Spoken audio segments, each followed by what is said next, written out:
Mars is the planet that invites humanity to dream. It has deserts, polar ice, ancient river valleys, giant volcanoes, weather, seasons, and a day not very different from ours. From a distance, it can look less like an alien world and more like a damaged Earth waiting to be restored. So, a familiar idea appears. Warm it up, thicken the air, melt the ice, let water run, and one day the red planet becomes blue and green. But terraforming Mars is not only a heating problem, it requires a lot more than that to make it Earth-like. By the end of this video, you will understand why terraforming Mars may be less like building a future city and more like trying to bring an almost dead planet back to life by giving it the life support it desperately needs. If you enjoy exploring questions like this with us, subscribing helps others find them too. Sharing the video helps even more. Let's begin.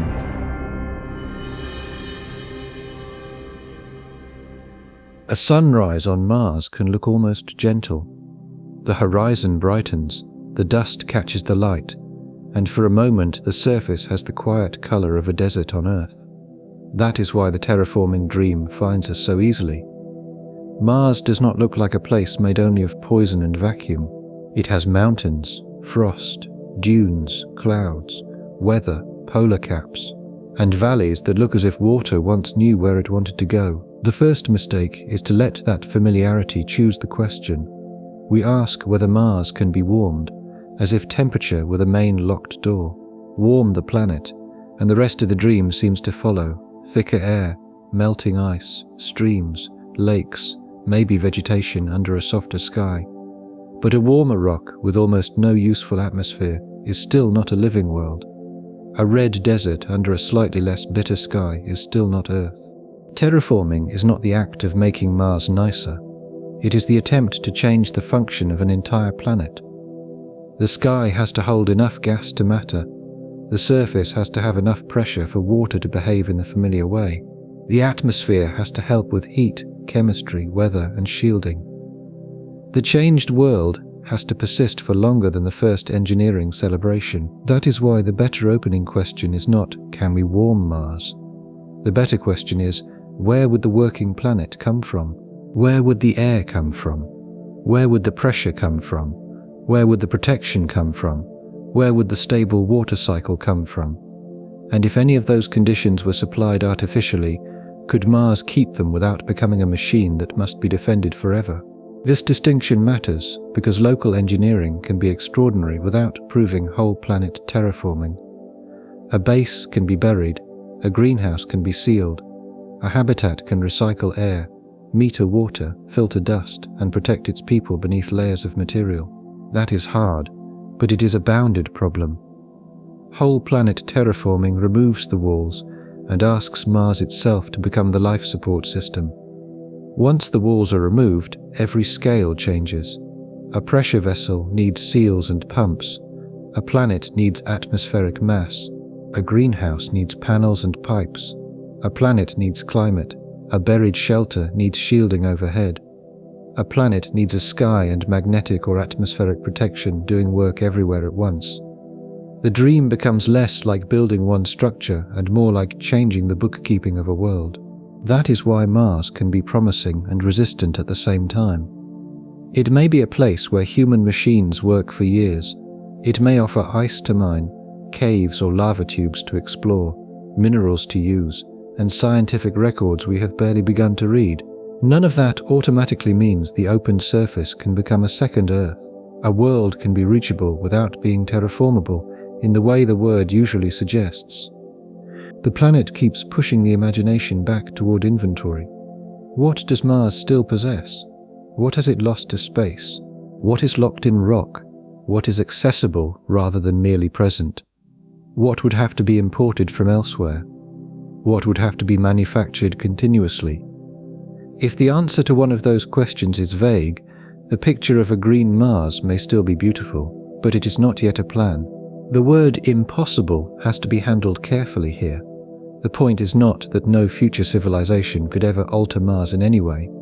The point is that the familiar open-air Earth-like version may ask for a linked set of planetary conditions Mars does not seem ready to provide.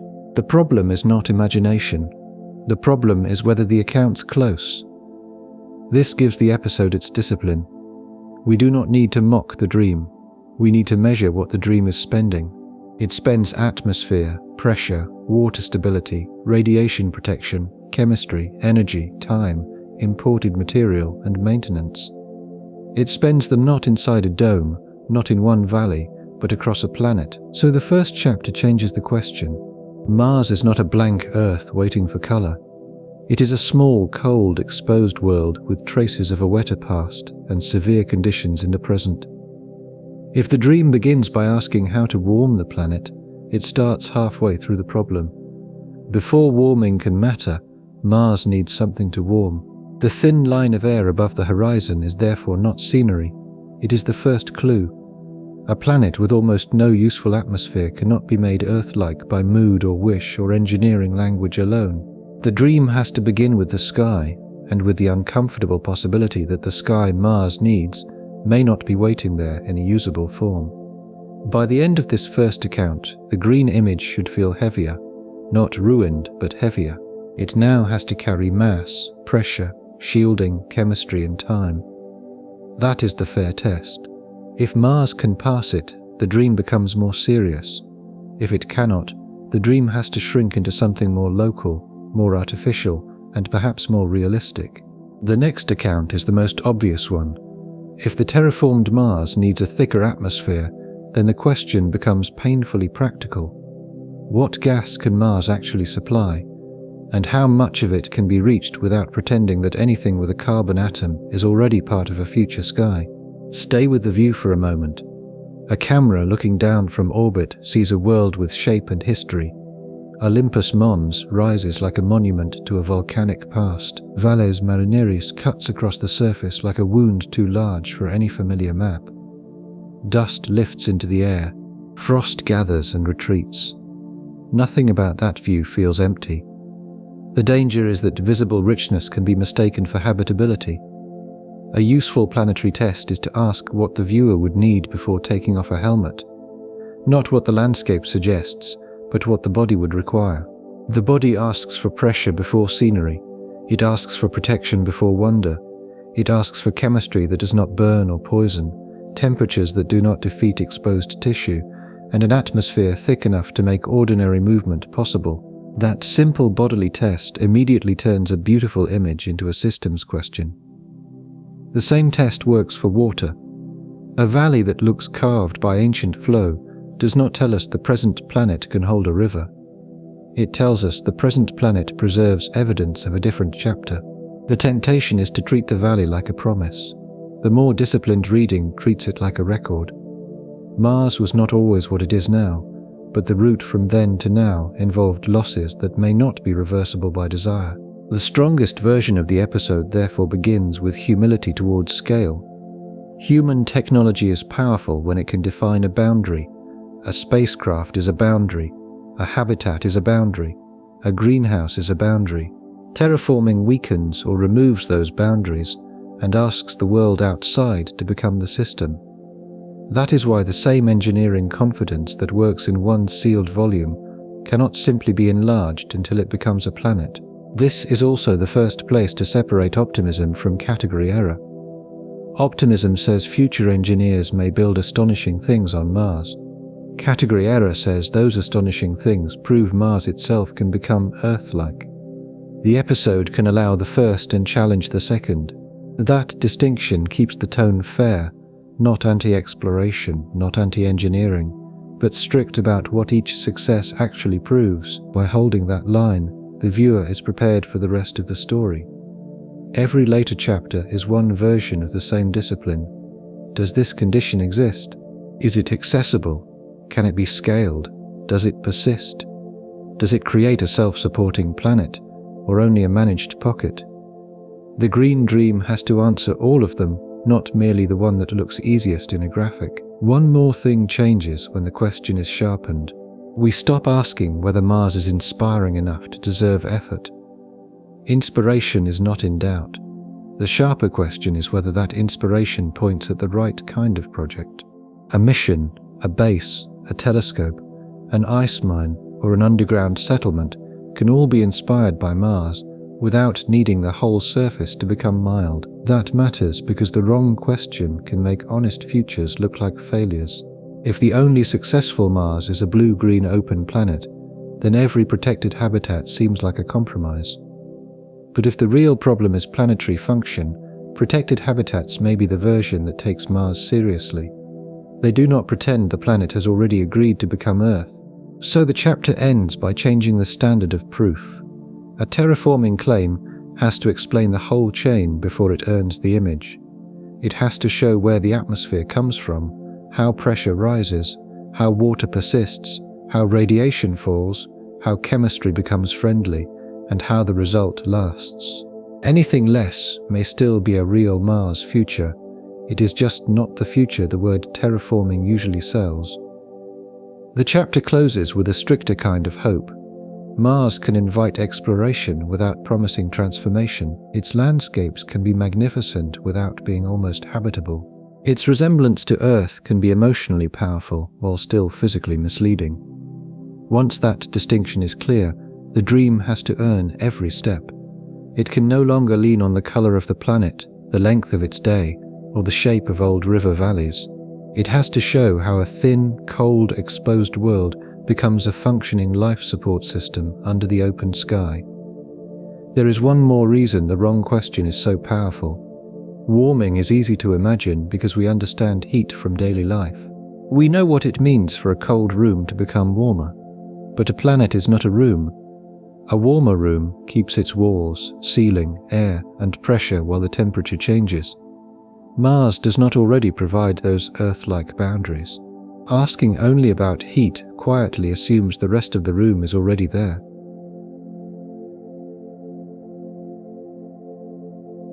The most common terraforming lever is carbon dioxide.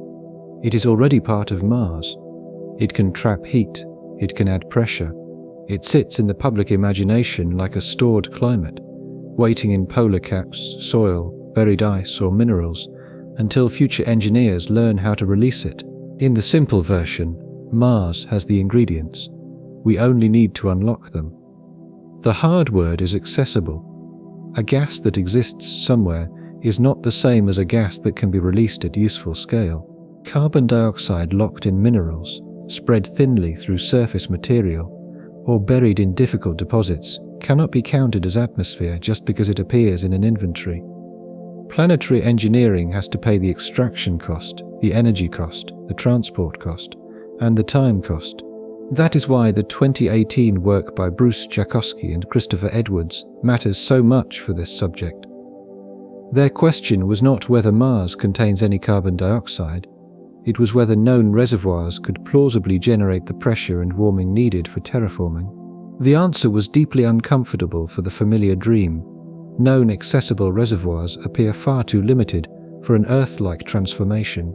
The bounded claim is enough. Mars has carbon dioxide, but the accessible carbon dioxide identified in the usual reservoirs does not look like enough to build the thick, warm, stable atmosphere the green Mars picture requires. That is different from saying Mars has no carbon dioxide. It is also the difference that matters. Imagine an old bank account with money in several places. Some is in cash, some is in a locked vault, some is spread as tiny coins across a continent. Some may exist only if old records are interpreted generously. A dream can add all of it on paper. A real project can spend only what can be reached, gathered, released, and kept in circulation. The atmosphere account works the same way. The polar caps are visually persuasive because they look like reserves. Bright ice at the ends of a planet feels like stored climate. But an ice cap is not a magic pressure tank. Even if carbon dioxide ice is released, the quantity has to be compared with the size of the Martian atmosphere needed to change surface conditions meaningfully. The planet does not care whether the source looks dramatic from orbit. The regolith creates another temptation. If carbon dioxide is adsorbed in soil or trapped in shallow material, perhaps heating the planet could release more. But the useful question is not whether some release is possible. It is whether enough release is possible, at a pace and scale that changes the whole surface. A small atmospheric gain may be scientifically interesting while still falling far short of terraforming. Minerals create an even deeper problem. Carbon locked in carbonate minerals may represent a record of past atmosphere and water chemistry. But turning rock-bound carbon back into sky is not like opening a valve. It means mining, processing, heating, moving, and reacting material on a planetary scale. Once the source becomes rock, the engineering starts to look less like climate restoration and more like dismantling part of a planet to build an artificial sky. This is where the dream often hides its largest assumption. It treats Mars as if it has misplaced its atmosphere in places future engineers can conveniently retrieve. But Mars may not have misplaced enough of the right material in reachable form. It may have lost too much to space, locked too much away, or spread what remains too thinly for the Earth-like version of terraforming. A shortfall in carbon dioxide would not only reduce greenhouse warming, it would also reduce pressure. That means the atmosphere problem immediately becomes a water problem and a biology problem. The missing gas is not one item on a checklist. It is the support beneath several later hopes. Could future engineering manufacture other greenhouse gases? Possibly, and that idea deserves to be treated seriously later. Powerful artificial greenhouse compounds might warm Mars more effectively than carbon dioxide alone. But that shift admits the original inventory problem. If Mars cannot supply the main atmospheric ingredient in enough accessible quantity, then terraforming has already moved from restoration into continuous industrial substitution. That distinction changes the emotional meaning of the project. Restoring a planet suggests that Mars is waiting to be awakened. Substituting for what Mars lacks suggests a managed condition that must be built, monitored, and correctioned. The first image feels like a world becoming itself again. The second looks more like a vast artificial climate machine. This does not make the science bleak, it makes it honest. Mars probably was once more active, wetter, and more atmospheric than it is now. Ancient valleys, minerals, and layered deposits point toward a planet with a different past. But a past condition is not automatically a recoverable future condition. A fossil shoreline does not guarantee a refillable ocean. A record of lost air does not guarantee a stored replacement. So the missing atmosphere account becomes the first hard bottleneck. The dream needs Mars to supply a sky. The evidence says the known accessible sky may be much smaller than the dream requires. If future advocates want a thicker Mars, they have to explain not only how to release gas, but where enough usable gas is actually coming from. That is why this chapter cannot end with a green horizon. It ends with a ledger. Carbon dioxide exists. Known accessible reservoirs appear limited. Pressure and warming depend on the same missing mass. And once the atmospheric account is too small, every later promise becomes more expensive. The next question follows naturally. Suppose some gas could be added or released. Would a warmer Mars then become a place where surface water behaves like water on Earth? Or does the planet require another invisible condition before paradise can even begin? There is another reason the accessible inventory matters. Mars is not only short of air in the abstract, it is short of air over every square meter. An atmosphere is spread thinly around an entire globe, so a quantity that sounds large in ordinary human terms can be small in planetary terms. The planet does not need a warehouse of gas, it needs a sky. That changes how we should hear claims about buried reservoirs or polar stores. A deposit can be scientifically important, commercially tempting, and still inadequate for global transformation. It can support missions, help local industry, or reveal climate history without becoming the foundation of an Earth-like Mars. The same fact can be valuable at one scale and insufficient at another. The chapter should also make clear why carbon dioxide is both central and limited. CO2 is the obvious Martian candidate because it is already the dominant gas in the present atmosphere and a greenhouse gas. But a carbon dioxide atmosphere alone is not an Earth atmosphere. Even if it thickened the air and warmed the surface, later accounts would still ask about oxygen, nitrogen or buffer gases, pressure, radiation, chemistry, water cycling, and long-term stability. The CO2 ledger is not the whole ledger, it is the first large line item. That is why the Akosky and Edwards result is so damaging to the popular version.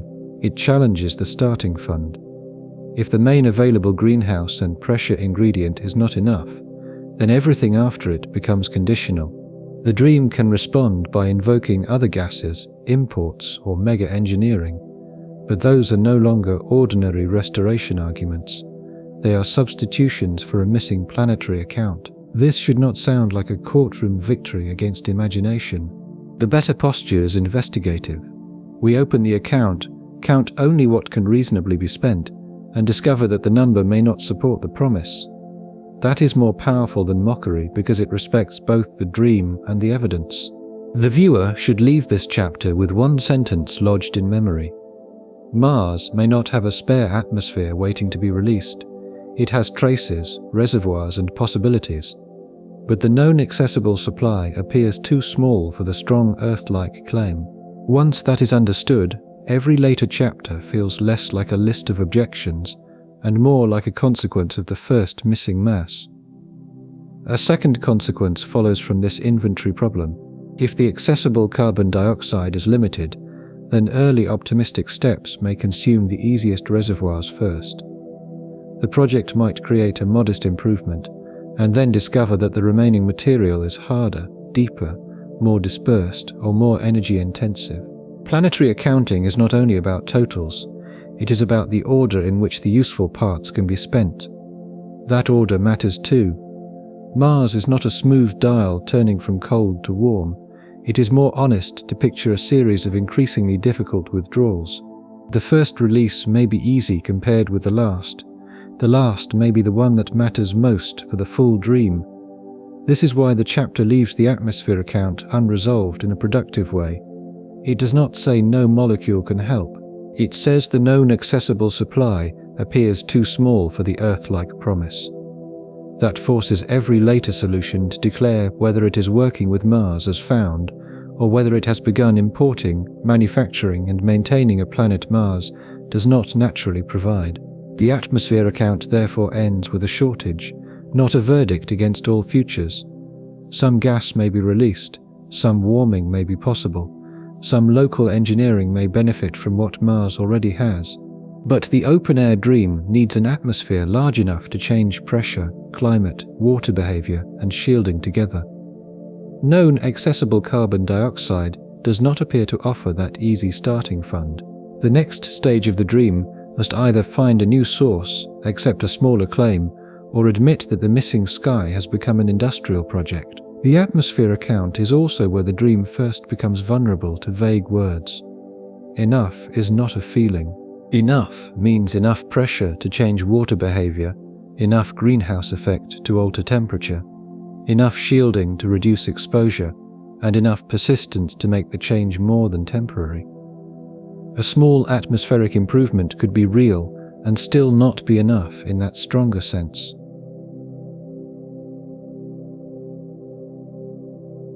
Pressure is habitability doing quiet work. On Earth, we rarely notice it because we live inside it. It presses on oceans, lungs, leaves, clouds, boiling points, weather systems, and every open cup of water. It is not decoration. It is one of the reasons a surface can behave like a surface instead of a boundary with space.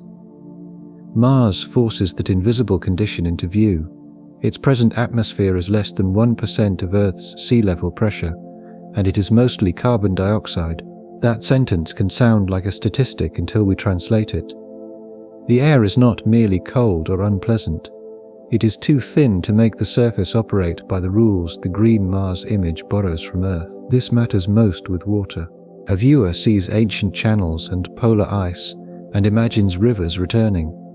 But water is not only a substance, it is a relationship between temperature, pressure, atmosphere, chemistry, and time. Under very low pressure, liquid water on an open surface is difficult to keep stable. It may freeze, boil, evaporate, or survive only transiently in special conditions rather than becoming lakes and seas.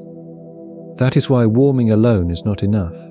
a warmer Mars with insufficient pressure would still be a world where water struggles to remain ordinary. You could imagine patches of melt, briny films, or controlled environments, but the open surface hydrology of the dream would not follow automatically. The planet needs a thicker atmosphere, not just to hold heat, but to let water behave like part of a climate.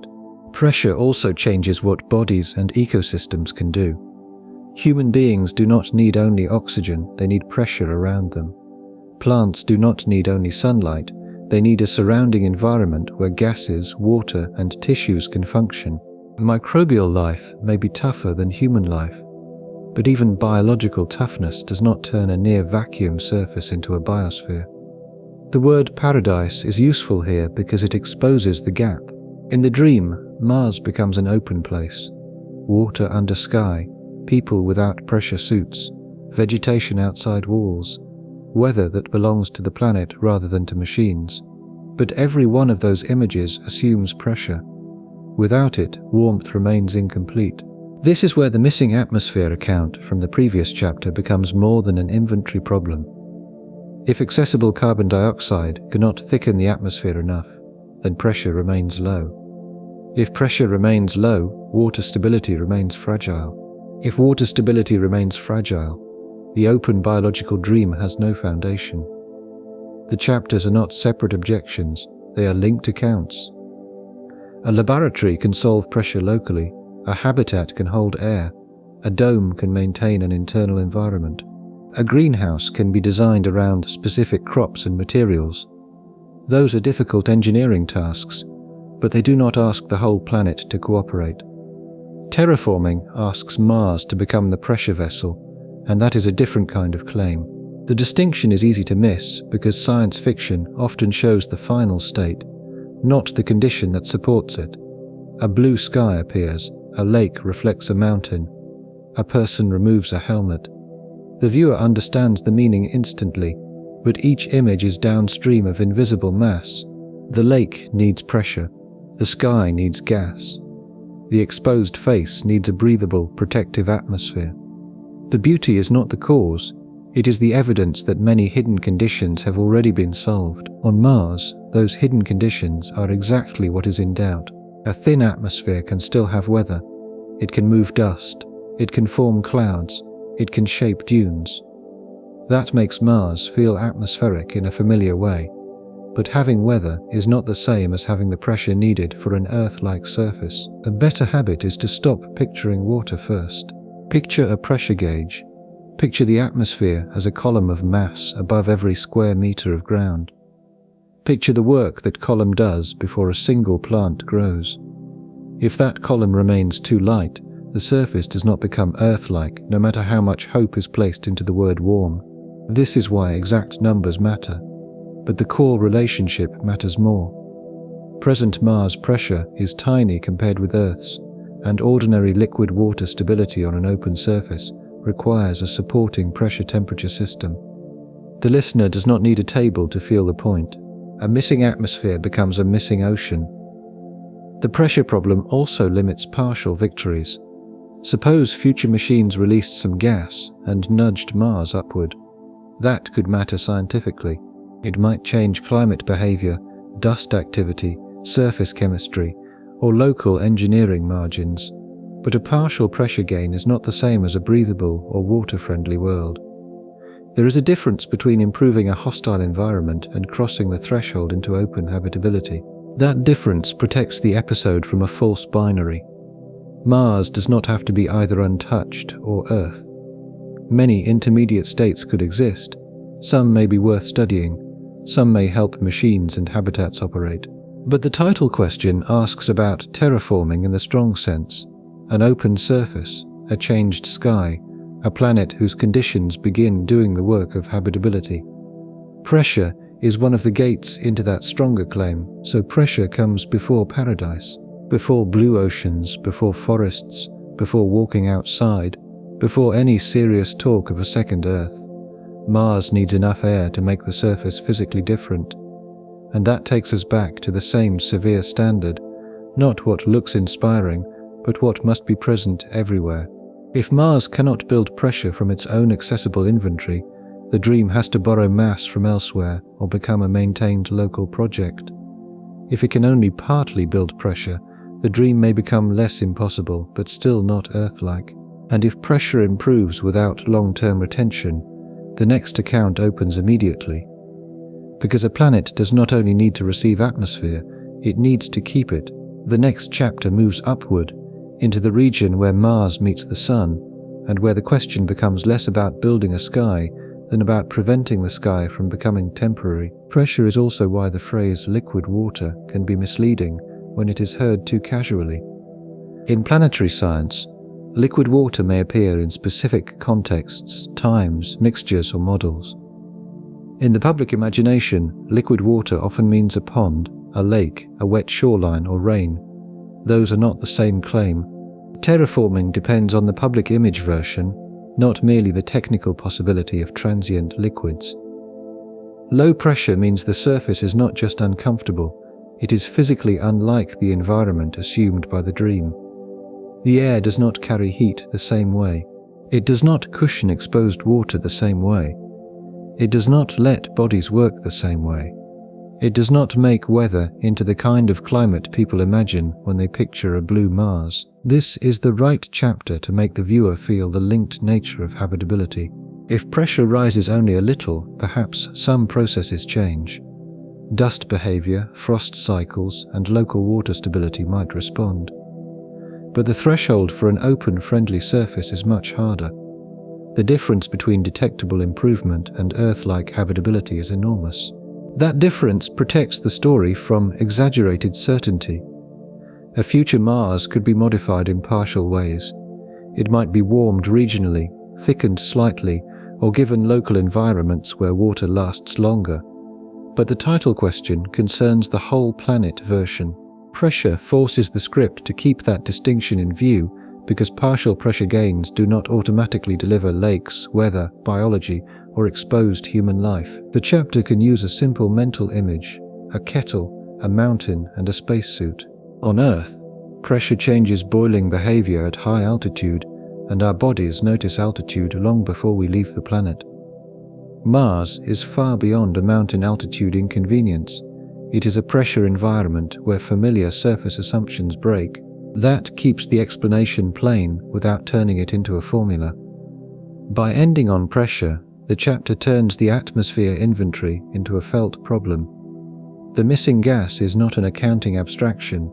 It is the reason water cannot simply come back, the reason warmth cannot do all the work, and the reason habitats remain believable while open-air terraforming remains severe.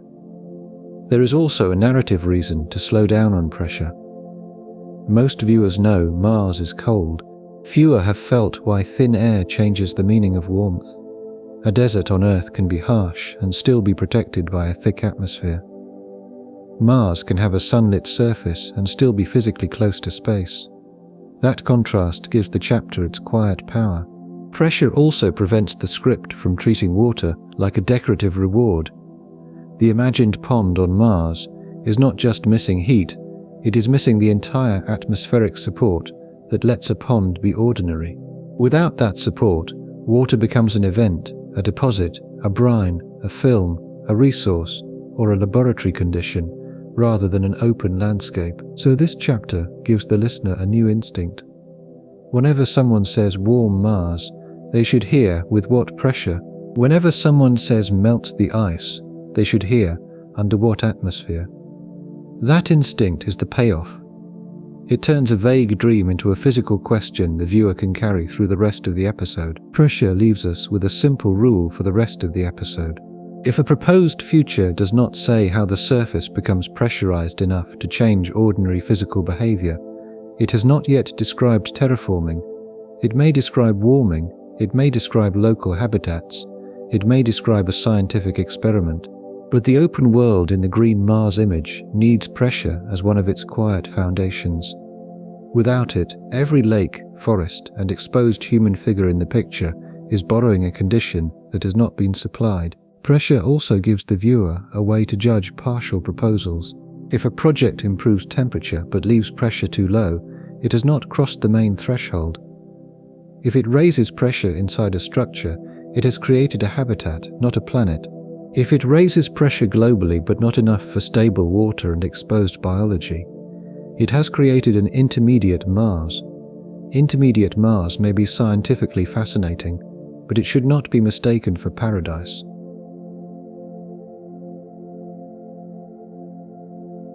Mars is not simply a planet with thin air. It is a planet with a history of losing air. That difference matters because terraforming is often imagined as construction. Build an atmosphere, warm the surface, add water, wait. But Mars asks a second question after construction. If we give the planet a thicker sky, what stops the sky from becoming another temporary layer in a long story of escape?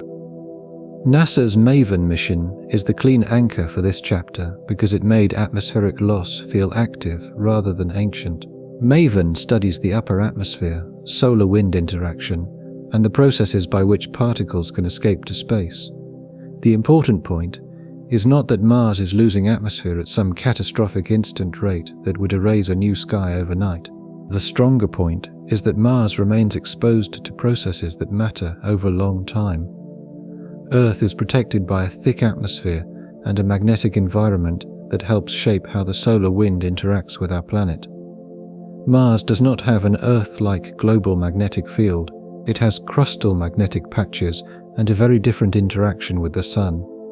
Its upper atmosphere is therefore part of a continuing exchange with space, not a sealed container. A terraforming plan has to respect that exposure. It is not enough to ask whether atmosphere can be added. We also have to ask how the added atmosphere behaves in the upper layers, how solar radiation changes it, how solar storms affect it, how escape processes vary, and what timescale matters for the project. A change that lasts for a century has a different meaning from a change that lasts for geological time. This is where the word maintenance enters the story. If a new atmosphere has to be continually replenished, then terraforming is not a finished transformation. It is an operating system. Future generations inherit not only a planet, but an obligation to keep supplying, shielding, or correcting it. That may still be imaginable for a very advanced civilization, but it changes the claim. The dream of Mars becoming Earth suggests an end state. The planet has crossed over and now functions. A managed atmosphere suggests an artificial condition spread over a world that naturally trends away from the desired state. One is restoration, the other is permanent planetary infrastructure. The distinction also changes the ethics of scale. A local habitat can be maintained because its boundaries are clear. If the seals fail, the failure is catastrophic for that place, but the system is intelligible. A planet-sized maintained atmosphere is different. Its failure modes are slower, wider, and harder to isolate. Every storm, leak, loss process, and industrial upkeep becomes part of the climate. We should be careful not to overstate the problem. Atmospheric escape is not a single magic drain. Mars has several loss processes, and the history of its atmosphere includes impacts, chemistry, solar activity, internal cooling, and time. A thick artificial atmosphere would not behave exactly like the present thin one, but the existence of complexity does not rescue the dream. It means the retention account needs even more disciplined treatment. MAVEN is useful because it keeps the viewer from treating Mars as a still photograph. The planet is interacting with its star right now. The upper atmosphere is being studied because it matters. Solar wind, ultraviolet radiation, and space weather are not background details. They are part of the environment any atmosphere must live inside. This adds a new kind of cost. The atmosphere account asked where the gas comes from. The pressure account asked whether the gas is enough to change surface behavior. The escape account asks whether that change becomes stable or must be defended. A project can survive the first two questions and still become a maintenance problem. It also explains why ancient Mars can be emotionally misleading. Evidence of a wetter, thicker-aired past makes the dream feel reversible. If Mars once had more atmosphere, perhaps we can put it back. But a past atmosphere existed under past planetary and solar conditions. Mars was younger. The Sun was different. Internal heat, impacts, volcanic outgassing, magnetic history, and volatile reservoirs were different. The fact that Mars once had more does not prove the present planet can hold the desired state again. A good analogy is not a house with missing furniture. It is a house whose roof, walls, and weather have changed. Bringing furniture back does not restore the old living conditions if the structure no longer protects it. Mars's lost atmosphere is not simply absent from the room. Some of it is gone, some is locked away, and the room itself is open to space. This is why the phrase leaking planet should not be heard as a slogan. It is a reminder that Mars is a system with boundary conditions. The boundary between atmosphere and space matters. A terraformed planet would have to maintain that boundary in a useful state, even though Mars lacks several Earth-like stabilizers. Future proposals sometimes answer this with artificial shielding. Place a magnetic shield near Mars, reduce solar stripping, and let the atmosphere build. That idea is conceptually fascinating, and it belongs later in the episode. But identifying the protection Mars lacks is not the same as proving an artificial replacement. The engineering burden has merely moved to another scale. For now, the chapter leaves us with a harder version of the atmosphere dream. Even if gas could be found, even if pressure could improve, the changed planet would still sit under the sun, exposed in a way Earth is not. The story becomes less like filling a tank, and more like tending a fire in the wind. The next account asks why Mars is so vulnerable in the first place. Gravity is often used badly in this debate, as if low gravity alone settles everything. It does not. Mars has an atmosphere now, but gravity is part of how tightly a planet holds what it has, and that means it belongs in the planetary ledger. The retention problem is especially important because it changes how we interpret success. A headline might imagine the first thickening of Mars's atmosphere as a breakthrough. It would be a breakthrough. But the deeper question is whether the breakthrough becomes part of the planet's normal behavior.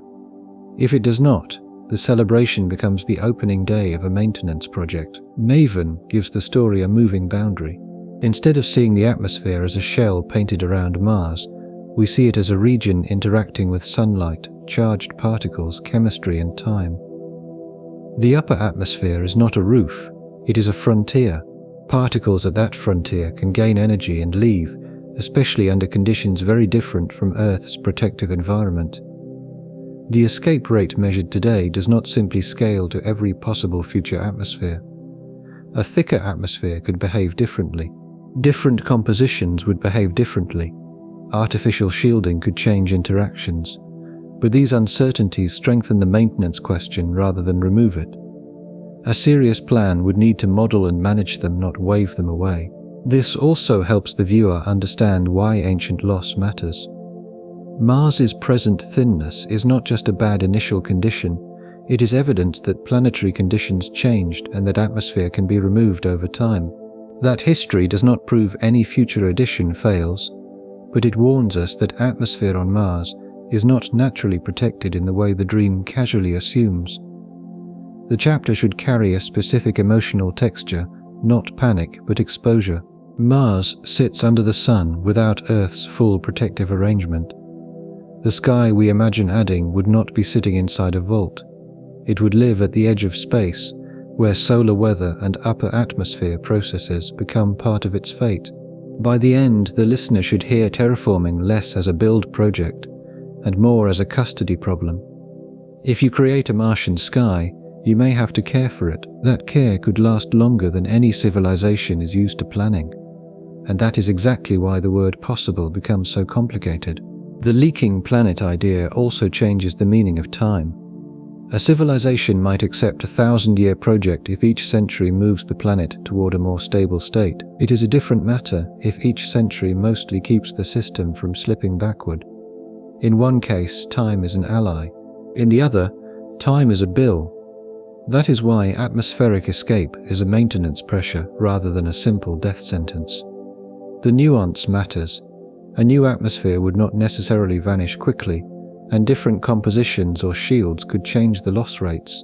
But the fact that loss has to be managed at all is central to the title question. The chapter should leave the viewer with an image of a sky that is not simply above Mars, but in negotiation with space. The planet receives sunlight, particles, storms, and radiation. Any artificial atmosphere would have to live in that negotiation. Terraforming begins to look less like winning once and more like continuing to answer the sun. The escape account makes the dream less like a one-time build and more like a long custody arrangement. A new atmosphere would have to be watched through quiet decades and violent solar events. It would have to be protected not only from immediate failure but from slow loss, chemical change, and changing upper atmosphere behavior. The question becomes whether Mars can be given a sky that belongs to the planet, or only a sky that civilization has to keep lending it. A leaking planet also changes the way we hear the word future. In a simple, optimistic story, the future solves the present. In the retention story, the future may have to keep solving the same problem over and over. That is not a reason to abandon imagination, but it is a reason to stop treating terraforming as if it has one final construction date after which the planet carries itself.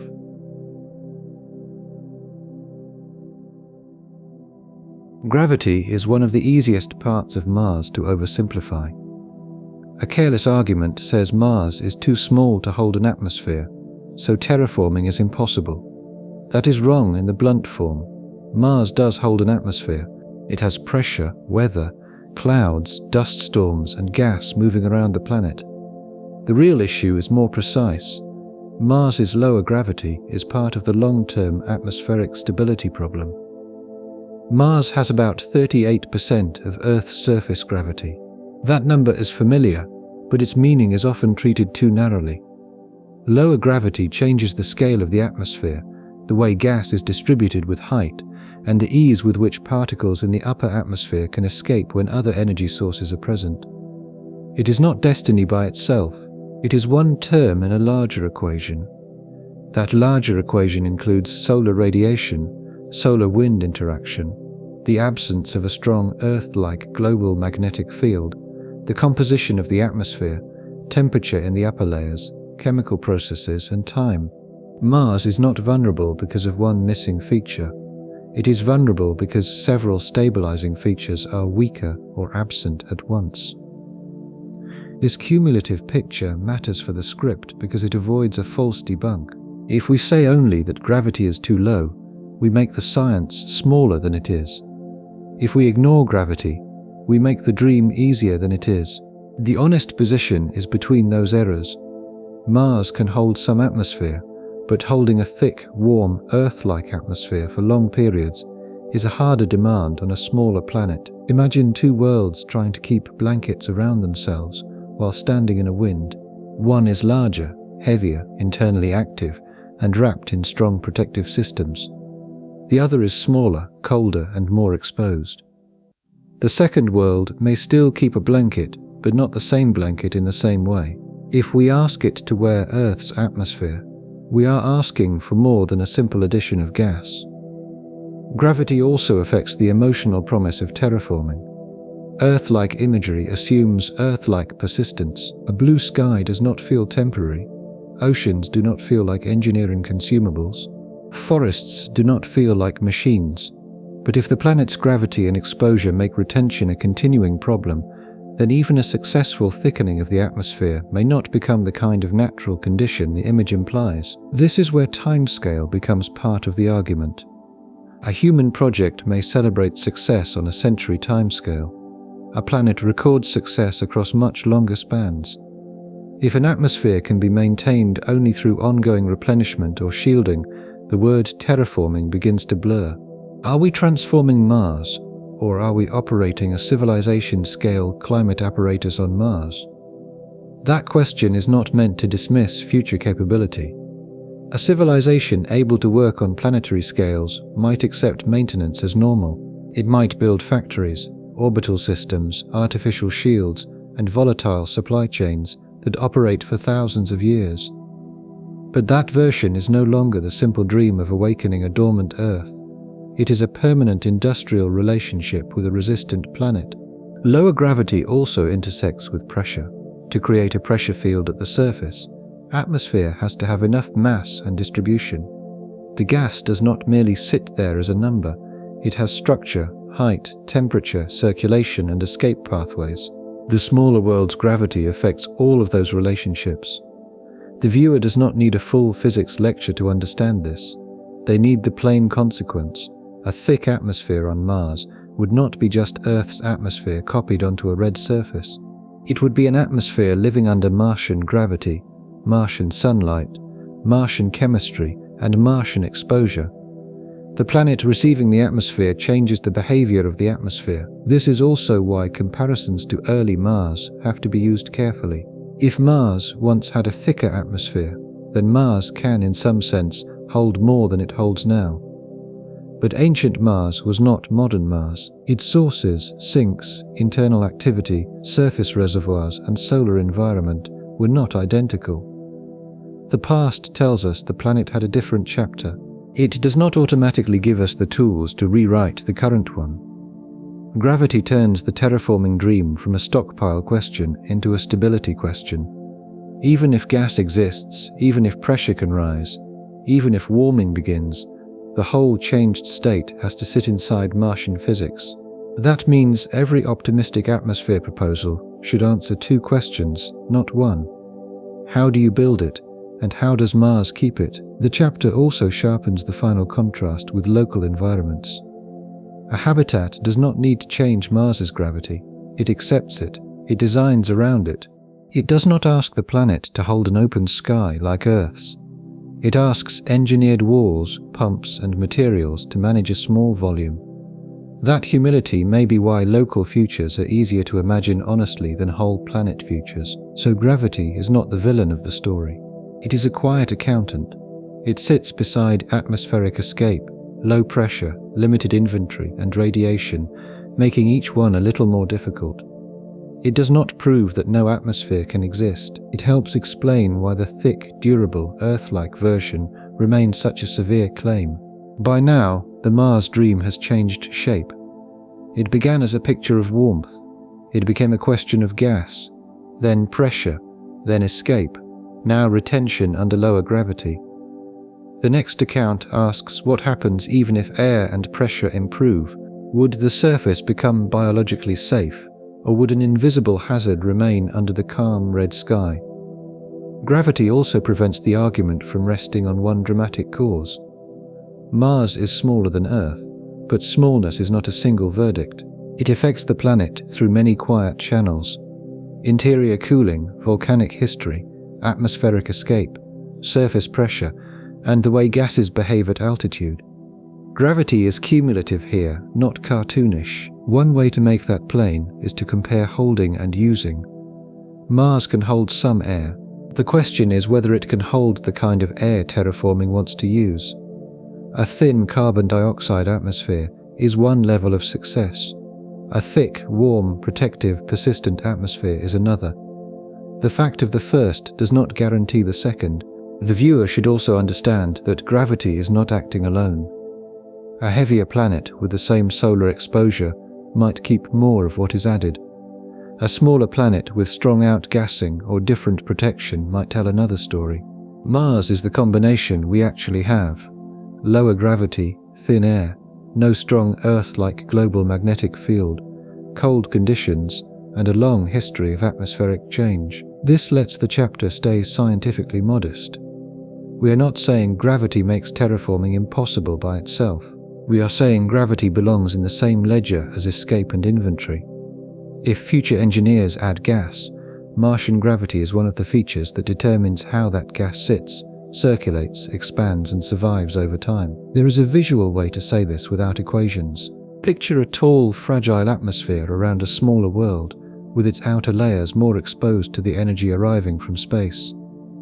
The image is not a proof, but it gives the viewer a physical intuition. The top of an atmosphere is not locked down.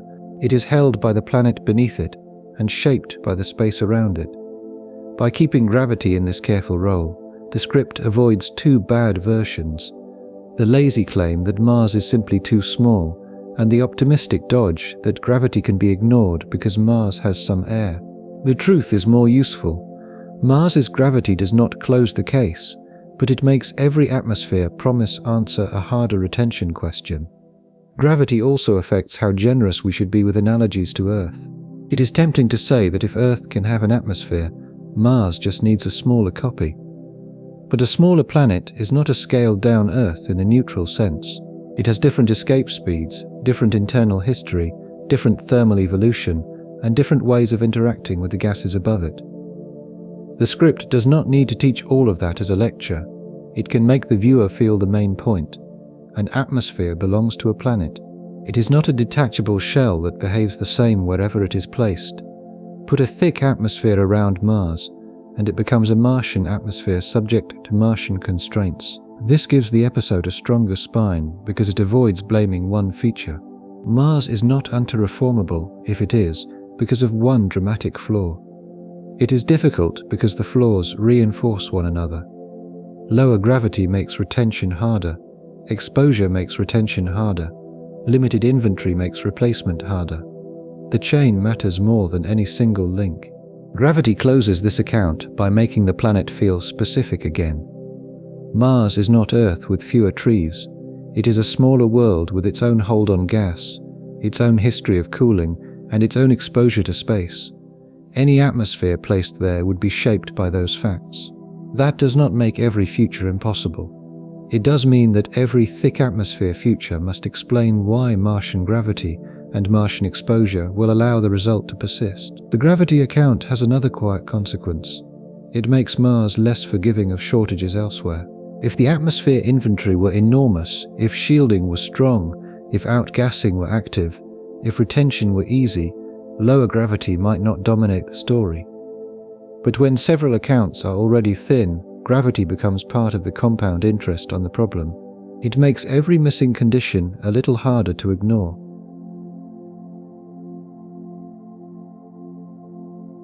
A clear sky can be misleading. On Earth, blue sky feels gentle because it is protective. The atmosphere above us absorbs, scatters, blocks, and softens. Earth's magnetic environment helps shape charged particle exposure. We look up and see openness, but much of what makes the surface livable is invisible. On Mars, an open sky would mean something different unless the shielding problem was solved. The current atmosphere is thin, and Mars lacks the strong Earth-like global magnetic protection that helps define our radiation environment. That leaves the surface more exposed to cosmic rays and solar energetic particles. Habitability is therefore not only a question of warmth and pressure, it is also a question of what reaches the ground. Curiosity's radiation assessment detector matters here because it measured the radiation environment directly during the journey to Mars and on the surface. The essential claim is qualitative and strong enough. The unprotected Martian surface has a radiation environment far harsher than Earth's protected surface, and that matters for open-air biology and long-duration human presence. This does not mean nothing can survive anywhere on Mars. That would be too crude. Microbes can be resilient. Local shielding can be effective. Buried habitats, regolith cover, water shielding, lava tubes, and engineered materials can all reduce exposure. The important distinction is between protecting a place and protecting a planet. A settlement can go underground. A planet cannot easily go underground. A greenhouse can have shielding built into its roof. An open valley cannot simply borrow that roof unless it becomes a covered engineered environment. Radiation therefore pushes the dream toward boundaries again: walls, roofs, layers, depth, and local control. The green Mars image tends to skip this step because radiation is hard to draw. You can paint a blue sky, a lake, and a line of trees. You cannot easily paint a flux of high-energy particles arriving from space. Yet the invisible condition may be just as decisive as the visible one. A surface can look peaceful and still be biologically expensive. A thicker atmosphere would help with shielding. That is one reason the atmosphere problem matters so much. But if the atmosphere cannot become thick enough, or if it must be maintained at lower than Earth pressures, then the radiation account remains open. The chapters keep joining together.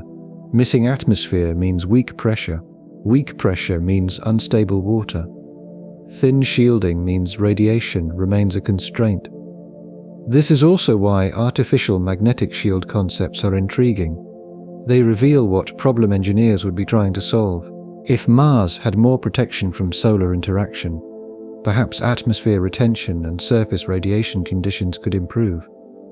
But a proposal that points to the missing protection also points to the scale of the missing system.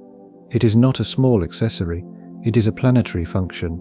The surface radiation problem also changes how we think about life. Terraforming is often imagined as a biological release. Once air and water arrive, life expands.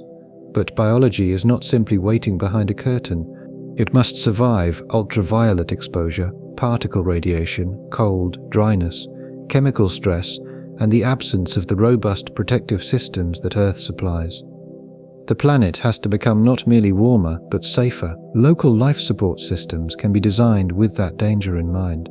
A greenhouse buried under transparent shielding or a habitat beneath regolith may be plausible in concept because it admits that Mars is hostile outside.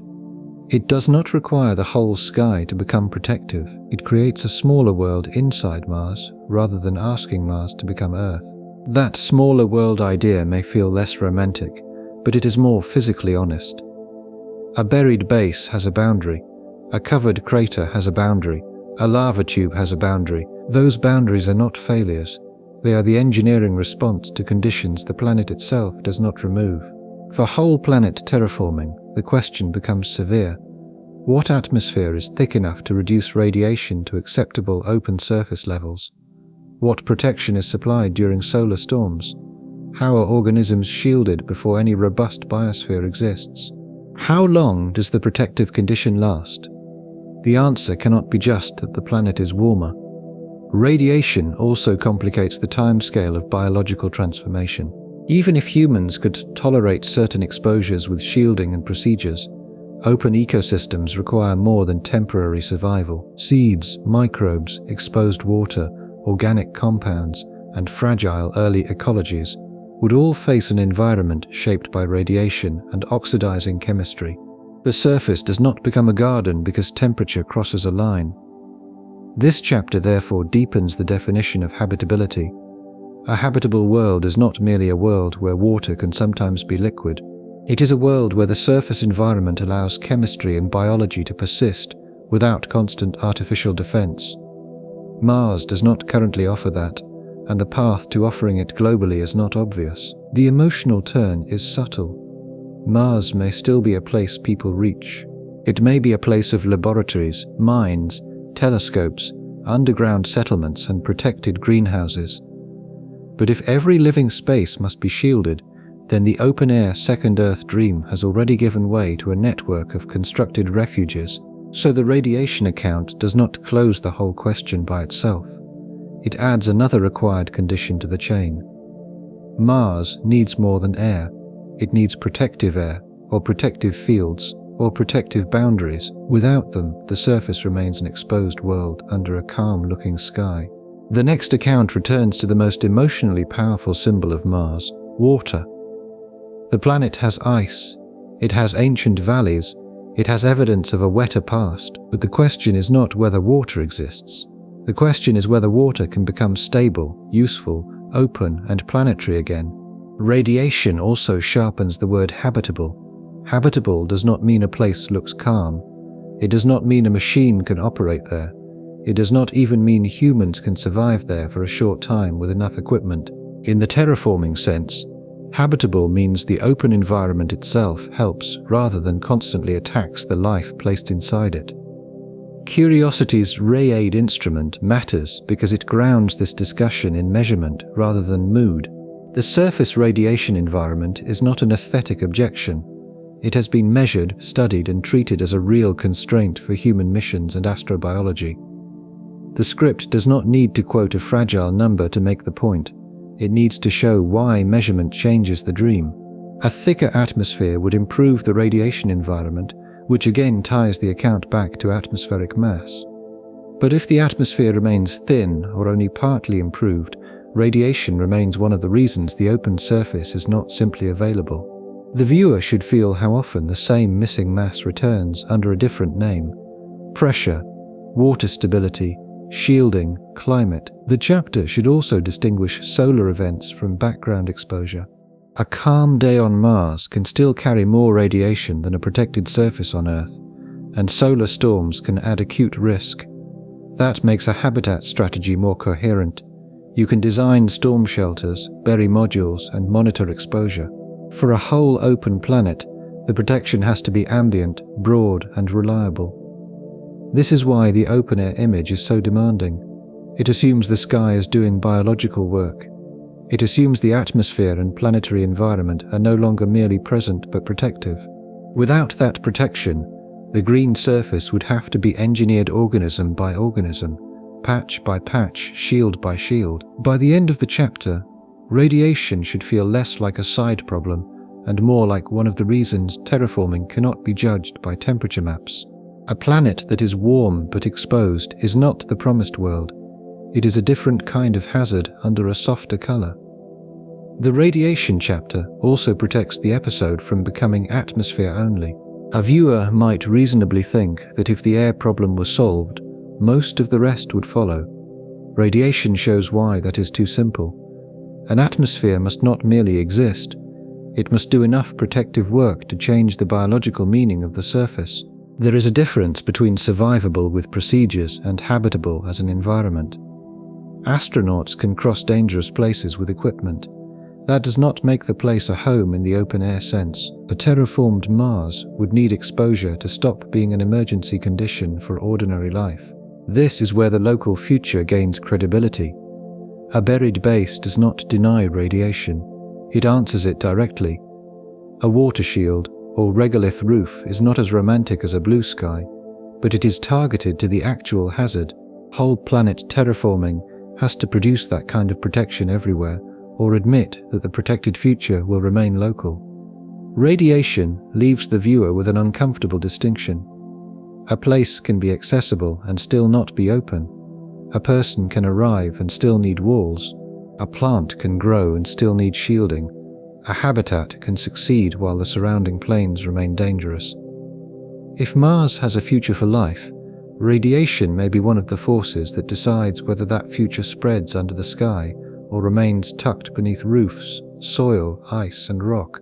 The radiation account also explains why a visually calm Mars can be more dangerous than it looks. Human beings are good at reading storms, cliffs, fire, ice, and darkness. Radiation does not announce itself that way.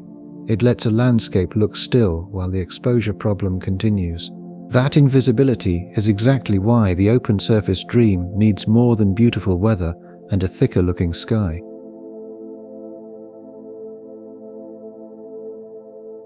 Mars has water. That sentence is true, and it is one of the reasons the planet keeps pulling human attention back. There is water ice in polar regions and below parts of the surface. There are minerals and landforms that speak of ancient liquid water.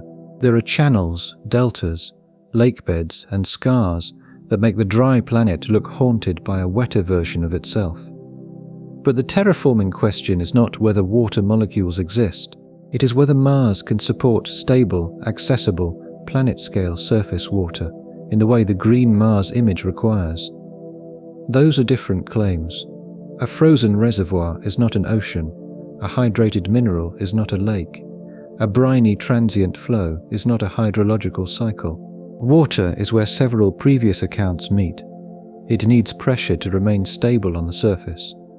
It needs temperature conditions that do not immediately freeze or evaporate it. It needs an atmosphere that can interact with it as weather rather than merely strip it away. It needs chemistry that does not turn every hopeful scene into a specialized exception. The ancient river valleys can mislead the imagination because they feel like proof of return. If water once flowed, why could it not flow again? The answer is that ancient water flowed under conditions Mars no longer has in the same form. A geological memory is not a spare part. It tells us what happened. It does not by itself supply the atmosphere, heat flow, pressure, and stability needed to make it happen again. This is one reason the episode must avoid becoming a catalogue of Mars water discoveries. Each discovery is fascinating, but the script's question is narrower and harder. Does the water help build an open Earth-like Mars, or does it mostly help local missions, protected habitats, scientific interpretation, and limited industrial use? Subsurface ice may be extremely valuable for future explorers. It could support drinking water, oxygen production, fuel manufacturing, radiation shielding, and agriculture undercover. That is not trivial. It may be one of the strongest reasons Mars remains a serious target for local human presence. But a resource for habitats is not automatically a resource for oceans. To make an ocean, water has to be available in enormous quantity at the surface, under conditions that let it persist. If the atmosphere remains thin, pressure remains low, and temperatures remain severe, then water will not behave like the blue symbol in the viewer's mind. It will be a material to manage, not a planetary system to enjoy. Salts and brines add another layer. Under some conditions, salty water can remain liquid at lower temperatures than pure water. That may matter for local geochemistry and astrobiology. But brine is not a shortcut to a living sea. It can be chemically harsh, transient, or localized. It tells us Mars is complex, not that Mars is ready to become a shoreline. Water also has to be protected from loss. On a planet with atmospheric escape and low pressure, water near the surface is part of a vulnerable cycle. Molecules can be broken apart, hydrogen can escape, ice can sublimate, and local deposits can shift over time. The water account therefore inherits the escape account as well as the pressure account. The strongest way to explain this is to separate existence from behavior. Water exists on Mars, but does it behave like a climate? Does it behave like rivers, rain, oceans, lakes, clouds, and groundwater in a self-supporting system? Or does it behave like a frozen, buried, salty, fragile resource that future machines may use carefully? Terraforming needs the first answer. Current Mars more naturally offers the second. That distinction also protects against pessimism. We do not have to pretend Mars is dry in order to doubt terraforming. In fact, the opposite is more interesting. Mars has enough water evidence to make the dream emotionally powerful, but not necessarily the linked conditions that turn water into an Earth-like surface system. A future local settlement could thrive because it treats water as precious infrastructure. It could mine ice, recycle water, store it in shielded tanks, use it in controlled agriculture, and keep it within human-built loops. That is a serious engineering path. It is also almost the opposite of an open ocean. The more carefully water is managed, the less it resembles terraforming in the popular sense. The ancient Mars story gives this chapter its melancholy. The planet may once have had lakes, rivers, and conditions that allowed water to shape the surface dramatically. Today, those traces invite a restoration fantasy. But restoration requires more than desire. It requires recreating the conditions under which water could stay. If those conditions cannot be recreated globally, then the water remains real but bounded. It becomes a resource, a clue, and a constraint. It helps explain why Mars is scientifically priceless, and why it may still resist becoming Earth-like. So water does not rescue the dream, it makes the dream more precise. The question becomes not, does Mars have water? It does. The question is whether Mars can have open, stable, climate-linked water without importing or maintaining an entire planetary support system. By now, the dream has lost its simple sequence. Warm the planet, release the gas, melt the ice, grow the green. Each step depends on other steps that may not close. Water is not the easy payoff after atmosphere. It is another account with its own deficits. The next chapter asks what would happen if air and water improved. Would the surface itself be ready to receive life? Or is the red material beneath the dream not soil at all, but another reminder that Earth-like appearances can hide non-Earth chemistry? Water is less binary than public Mars stories often make it sound. Those stories swing between Mars is dry and Mars has water. The better account is stranger. Mars has water, but much of it exists in forms, places, or conditions that do not automatically support the open ocean dream. The fact is real. the implication is limited. Ice can be a treasure for future missions while still being inadequate for oceans. Ancient river valleys can be proof of a wetter past without being a map to an easy future. Brines can matter for chemistry without becoming friendly lakes. Hydrated minerals can record water-rock interactions without supplying a climate. Each form of water has to be interpreted at the scale it actually supports. This distinction respects what many people have heard before. Mars has ice. Rovers and orbiters have found evidence of ancient water. The point is not to contradict that knowledge, but to refine it. Water exists is the beginning of the question, not the end. The chapter also lets the narrator slow down and make water feel conditional. A lake is not only H2O in a hole, it is pressure above, temperature around, chemistry inside, replenishment through climate, and time enough to persist. Remove one condition and the familiar object changes. On Mars, several conditions are weak at once. This is why local engineering may value Martian water more than terraforming does. A settlement can treat ice as a resource. It can melt it, purify it, split it, shield with it, and recycle it.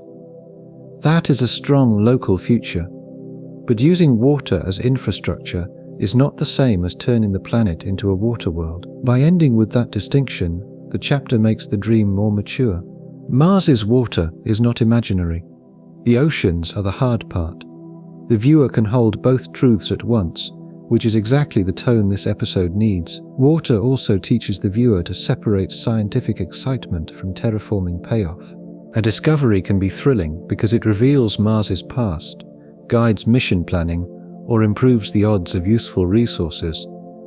That same discovery may still do very little for the open ocean dream. The value of the evidence and the value of the terraforming claim are not identical. Mars water should remain wondrous.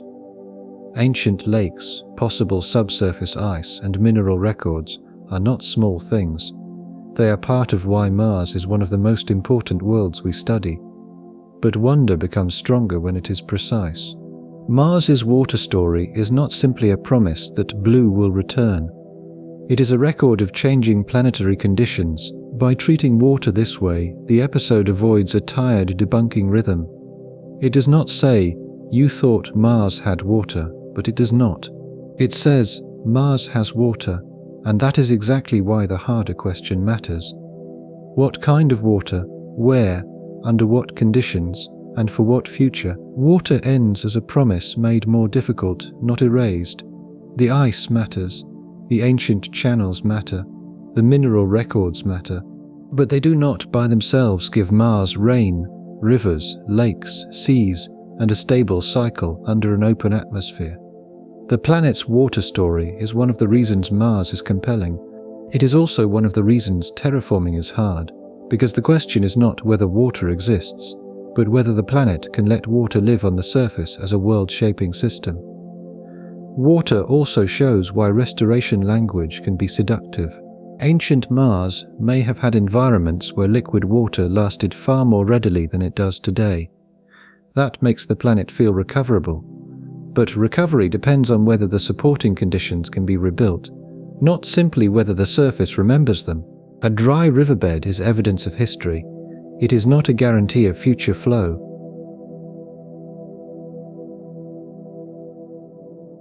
The word soil is one of the quiet traps in the Mars dream. We see red ground and instinctively think of dirt. Dirt can be watered. Dirt can grow things. Dirt belongs to the language of farms, forests, and gardens. But Martian regolith is not waiting patiently to become a garden once someone adds warmth and water. Regolith is a better word because it avoids the hidden promise. It means broken surface material, dust, grains, minerals, fragments, chemistry, and history. On Earth, soil is alive with organic matter, microbes, weathering, cycling nutrients, and a deep relationship with atmosphere and water. Mars's surface material has been shaped by cold, dryness, radiation, oxidizing chemistry, dust movement, and a very different planetary story. Perchlorities are one of the best-known complications. They are chemically interesting and potentially useful in some industrial contexts. but they are not the kind of ingredient the garden image wants. Along with other oxidants and radiation-processed surface chemistry, they make the assumption of simple biological spread much too easy. Again, the important point is not that plants could never be grown with Martian material under controlled conditions. Future agriculture might process regolith, remove toxic components, add nutrients, mix substrates, use hydroponics, recycle organics and grow crops inside protected systems. That belongs to the local engineering future. It does not prove the open surface is ready to become living soil. A greenhouse can cheat. It can import microbes, regulate water, control pressure, filter radiation, choose crops, monitor chemistry, and replace bad material. A planet cannot cheat that way unless the entire surface environment changes. Terraforming asks not merely whether plants can be grown on Mars, but whether Mars can become a world where biological systems spread and persist outside the greenhouse.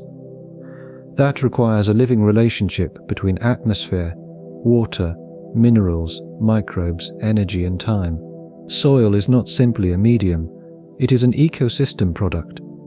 On Earth, the ground beneath a forest is the result of biology and geology working together for long periods. It carries decay, roots, fungi, animals, water movement, carbon cycling, and countless chemical exchanges. Mars does not become that because pressure rises or ice melts. The red color itself can mislead us. It makes the planet look visually rich. It gives every landscape texture and identity. But color is not fertility. Dust is not humus. A surface can be beautiful, ancient, and scientifically valuable while being biologically unready. This chapter is where the green Mars fantasy becomes especially fragile. The usual image jumps from atmosphere to vegetation. Once the air is thicker and water appears, life arrives like a final brushstroke. But biology does not begin with a paint color. It begins with conditions that allow organic chemistry, nutrient cycling, protection, stability, and reproduction. Radiation from the previous chapter matters here too. Exposed surface chemistry is shaped by what reaches it from space, and by the absence of Earth-like protective systems. If the surface remains harsh, then early biological communities would not simply spread across it. They would need protected niches, shielding, and engineered support. The soil chapter also helps preserve the whole planet scope. It is easy to make Mars agriculture sound plausible by quietly moving into a greenhouse. Inside a greenhouse, many things become possible because the greenhouse stops being Mars in the open air sense. It is an engineered pocket that may be the right future, but it is not the same future promised by terraforming imagery. A useful way to keep the distinction clear is to ask where the boundary is.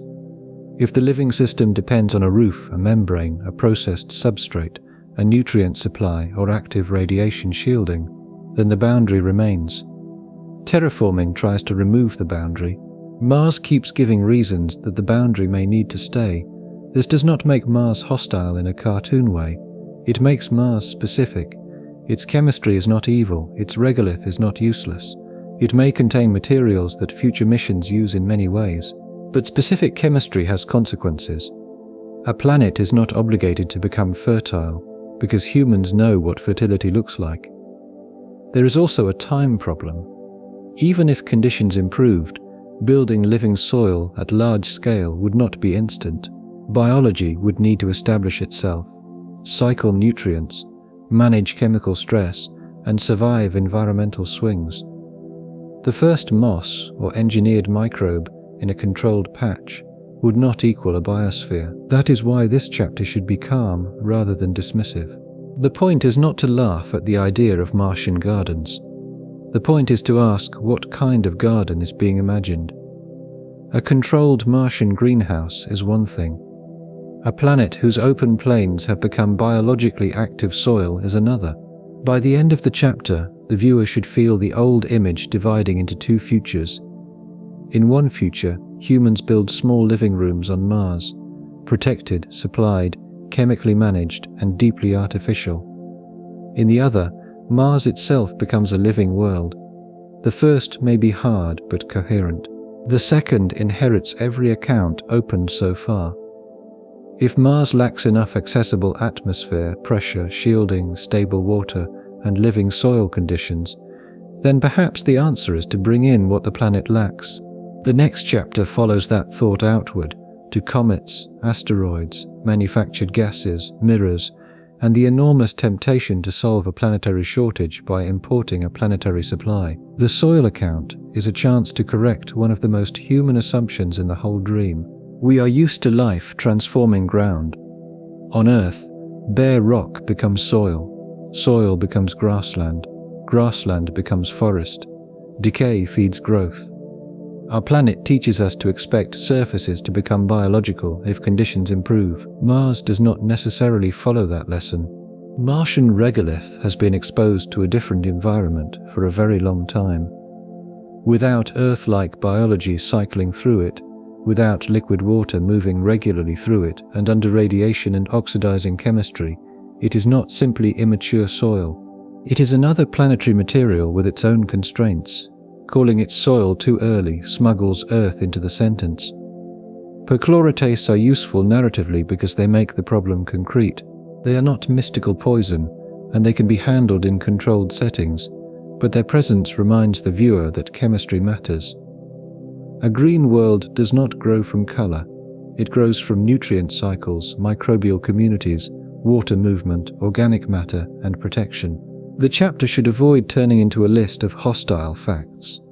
Its purpose is more precise, to show that even after atmosphere and water, terraforming has a biological substrate problem. Life needs somewhere to begin, spread, and keep cycling. If that place has to be manufactured everywhere, then once again the project becomes an enormous managed system. This also helps distinguish terraforming from agriculture. Agriculture inside a habitat can be artificial, optimized, and closed loop.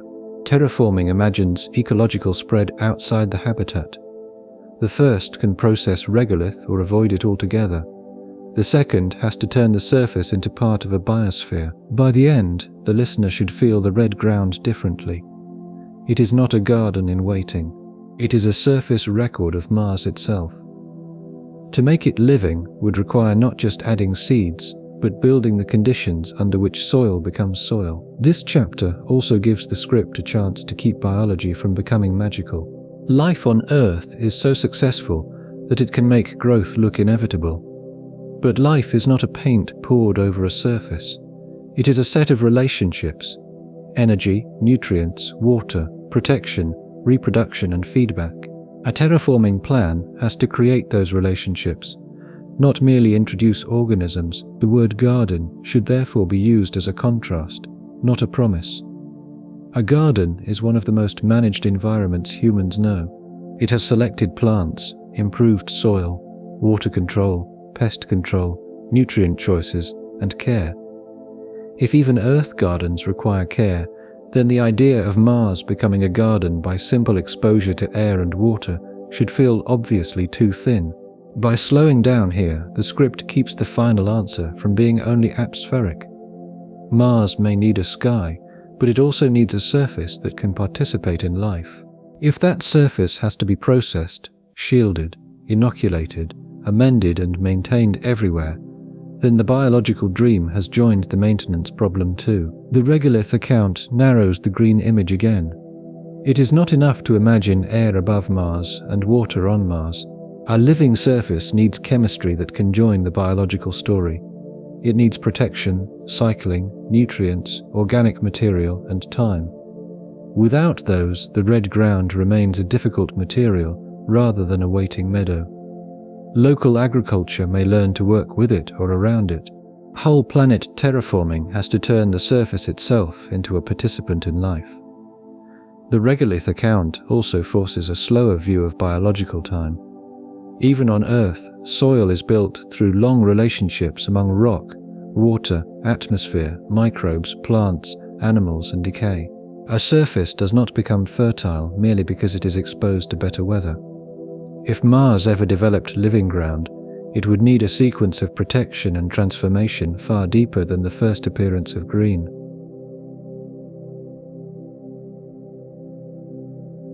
When Mars does not seem to have enough of what the dream needs, the imagination goes shopping.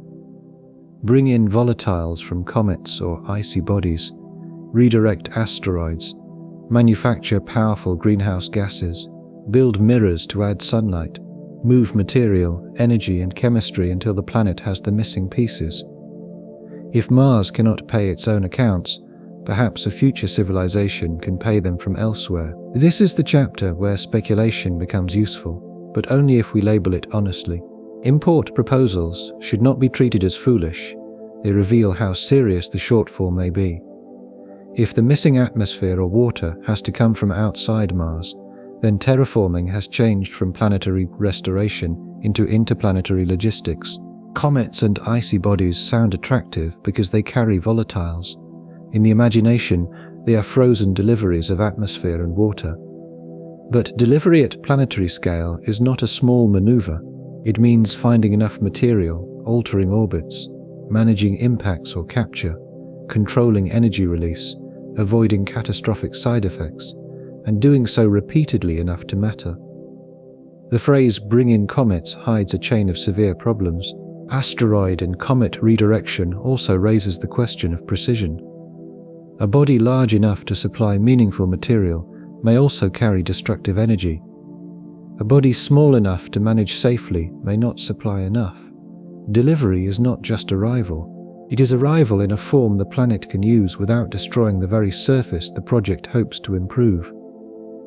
Manufactured greenhouse gases create a different kind of possibility. Some artificial gases could, in principle, produce strong warming effects. That makes them tempting in a low-inventory world, but they require industry, feedstocks, power, distribution, monitoring, and long-term replacement if they break down or escape. Again, the problem moves rather than disappears. Orbital mirrors are visually elegant. They let us picture sunlight being aimed at polar caps or cold regions, warming deposits, and beginning a climate feedback. But a mirror large enough to matter at planetary scale is not a simple reflector. It is an enormous space infrastructure project, vulnerable to deployment, maintenance, orbit, material limits, dust, impacts, and control. It is a character from engineering speculation, not a proven shortcut. All of these proposals share one important feature. They admit that Mars is not simply waiting. The more external machinery a plan requires, the less it looks like awakening a planet, and the more it looks like constructing one condition on top of another. That may be possible for a far future civilization, but it is no longer the familiar dream of using what Mars already has. The scale is the central teacher. If atmosphere must be imported, how much? If water must be moved, how often? If greenhouse gases must be manufactured, from what? If mirrors must be built, who maintains them? If impacts are used, what happens to existing infrastructure and scientific sites? If the process takes centuries, what political and economic system remains committed to it? Those questions are not rhetorical tricks. They are part of the physical story. Terraforming is often drawn as a before and after image. Importing makes us watch the middle. The middle is mass, energy, risk, labor, orbital mechanics, industrial continuity, and consequences nobody gets to skip. The chapter also keeps the title language bounded. If a civilization advanced enough can move vast quantities of material through the solar system for long periods, then perhaps it can change Mars in ways we cannot responsibly dismiss. But the word may be impossible carries this uncertainty. The episode is not claiming a proof against all future power. It is showing why the Earth-like version is not supported by ordinary optimism. There is a difference between physically imaginable and practically plausible. Many import concepts are physically imaginable. They do not violate imagination. But terraforming needs more than a concept. It needs a system that can operate at planetary scale, with acceptable risks, for long enough to create and maintain the desired state. This chapter should make the viewer feel the dream becoming expensive in a new direction. Earlier accounts asked what Mars has. This one asks what the solar system would have to provide. The answer is not one object or one clever device. It is a sustained supply chain across space. That supply chain would also have to interact with Mars's other weaknesses. Imported gases still face retention questions. Added water still faces pressure and temperature questions. Warming still faces atmospheric inventory questions. New material still faces radiation and chemistry questions. The imported solution does not erase the previous chapters, it inherits them. A good way to see the problem is to imagine each import as a temporary deposit into an account with ongoing expenses. If Mars leaks, freezes, locks away, or chemically transforms what is added, then the account must be topped up. Terraforming becomes less like buying a house and more like paying rent to physics indefinitely. That does not mean import ideas should vanish from the documentary. They are among the most visually and intellectually interesting parts of the subject. But their role is diagnostic. They show the scale of what Mars lacks and the scale of the machinery required to compensate. By the end of this chapter, the viewer should no longer hear imported volatiles as a magic phrase. They should hear the hidden verbs: find, mine, move, steer, slow, deliver, process, distribute, protect, monitor, repeat. Each verb has a cost. Each cost belongs to the terraforming claim. The next speculative answer is not to bring the missing material, but to replace a missing planetary function. If Mars cannot protect an atmosphere the way Earth does, could we build protection outside the planet? The idea is elegant. It is also another place where identifying the problem is much easier than solving it. Importing also exposes a hidden asymmetry. Moving material through space is difficult, but keeping the delivered material useful may be just as difficult. A comet impact could deliver volatiles and heat, while also creating destruction, loss, and chemistry that does not neatly become a climate. A gentler delivery method might reduce damage but increase complexity. There is no free version of planetary supply. The energy scale should stay present even without exact figures. To redirect bodies, manufacture gases, build mirrors, or manage deliveries, a civilization must command not only machines but time. It must continue the project through political changes, failures, accidents, and generations that may not share the original dream. Terraforming is not a single mission profile, it is a civilizational habit. The chapter can also point out that imported material does not arrive into an empty equation, it arrives into Mars. If the atmosphere is still vulnerable, imported gas can be lost. If pressure remains weak, imported water may remain unstable. If radiation remains high, biology still needs shielding.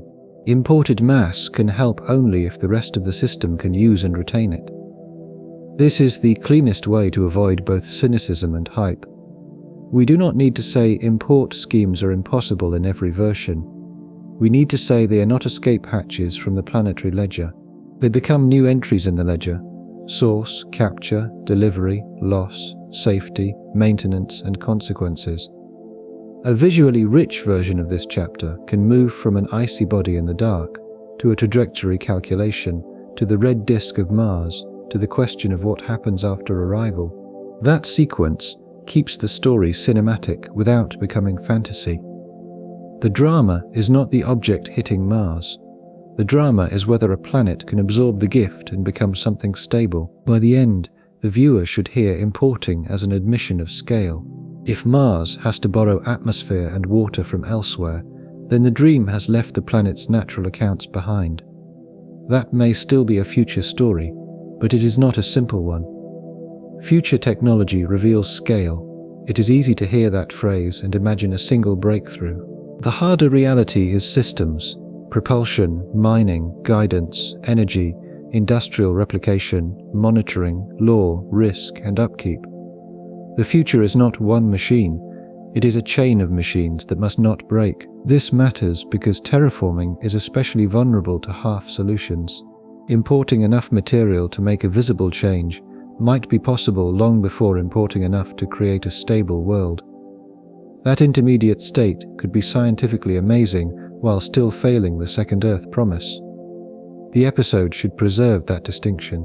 A strong ending for the chapter is to make the solar system feel large but not generous. There may be water and volatiles elsewhere, but elsewhere is far away, dynamically complicated, and energetically expensive. The fact that material exists in space does not mean Mars can spend it cheaply. The import account ends with the dream expanded beyond Mars, but not freed from physics. If the missing ingredients have to come from elsewhere, then the project now depends on the solar system as a supply chain. That may be imaginable for a far future civilization, but it is no longer a simple Mars solution.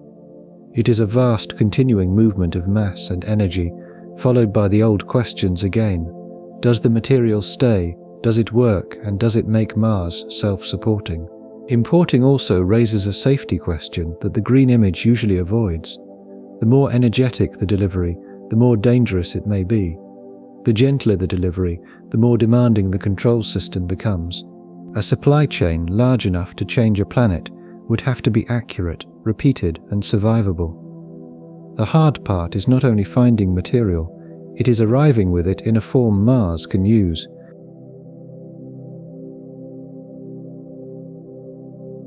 One of the most elegant ideas in the Mars terraforming conversation is an artificial magnetic shield.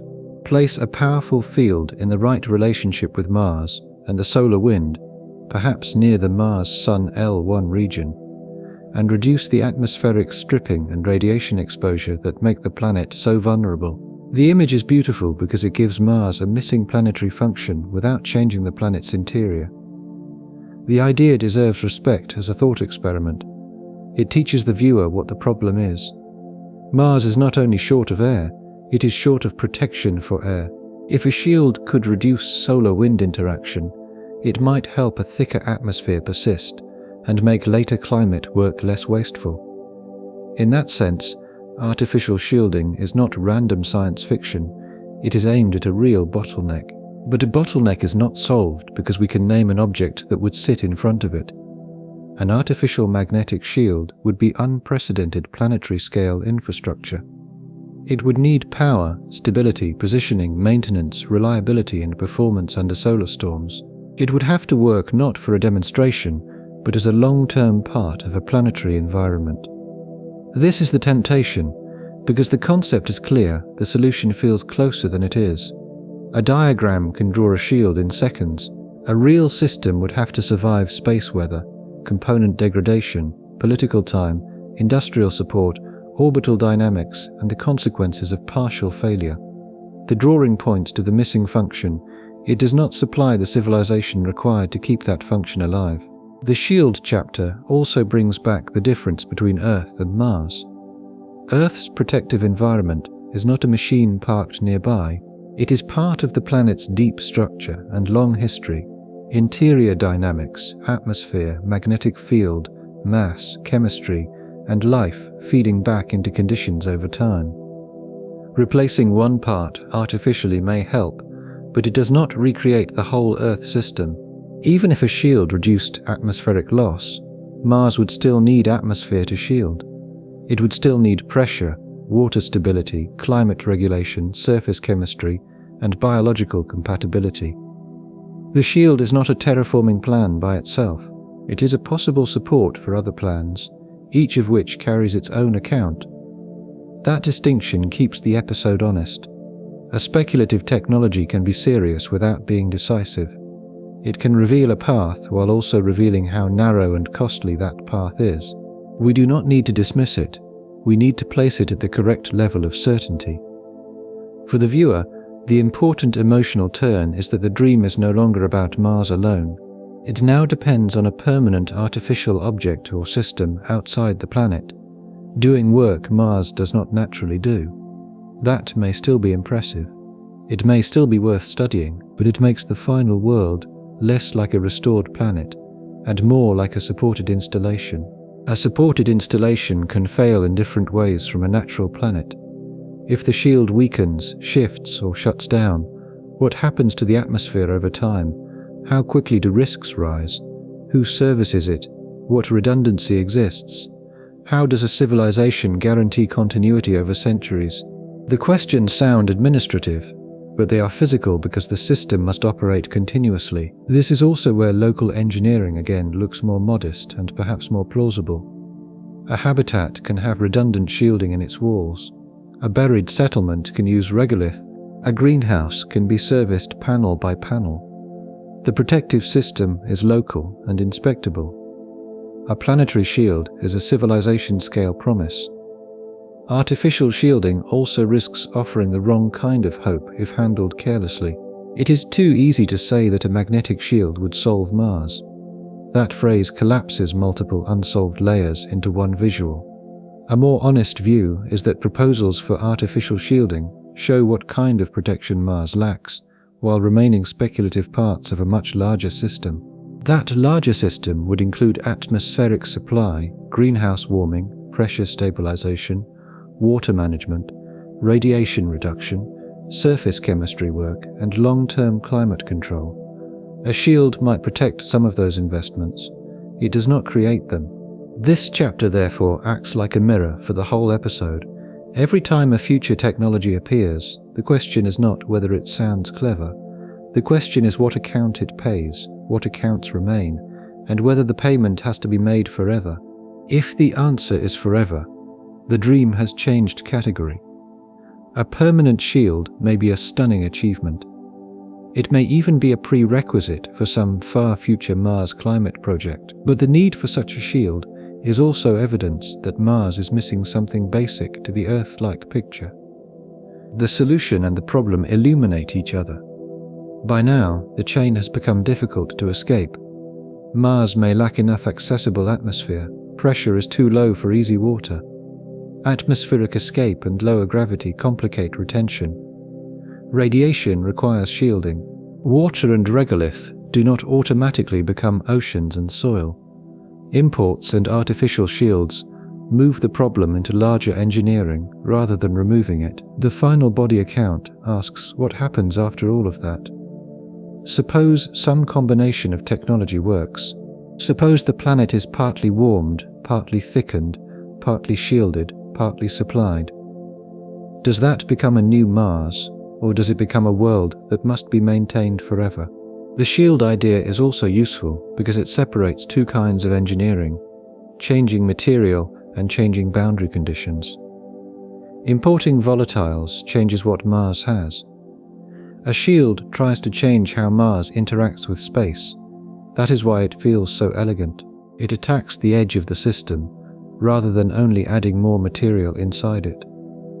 But boundary condition engineering is still engineering. A shield that matters for a planet must perform at a scale far beyond ordinary infrastructure. It has to be reliable in an environment that can become violent during solar activity. It has to maintain position and function. It has to be serviced or replaced. It has to justify its existence not for one mission, but for the duration of the climate state it is protecting. The concept can be impressive without becoming proof. Many ideas in planetary engineering fail not because they are incoherent, but because their success conditions are enormous. A magnetic shield belongs in that category. It may be physically discussable and still far from being a demonstrated terraforming solution. There is also a dependency problem. A shield without atmosphere protects little. Atmosphere without retention may leak. Retention without pressure may still not create water stability. Water without chemistry and shielding still does not make a biosphere.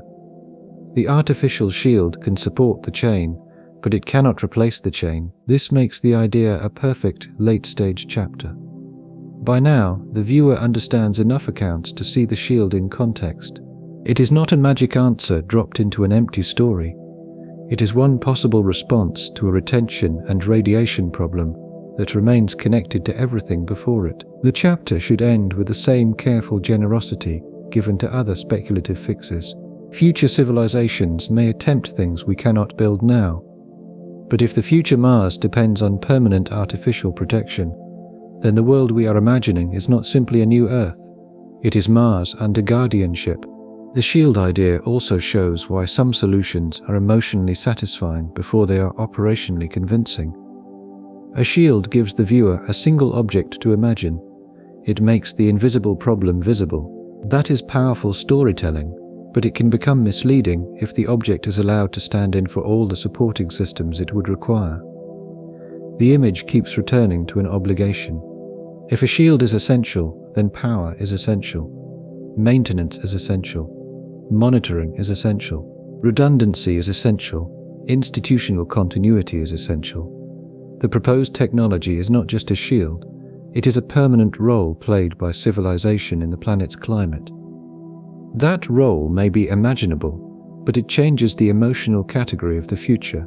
Mars under an artificial shield is not simply Mars healed, it is Mars assisted.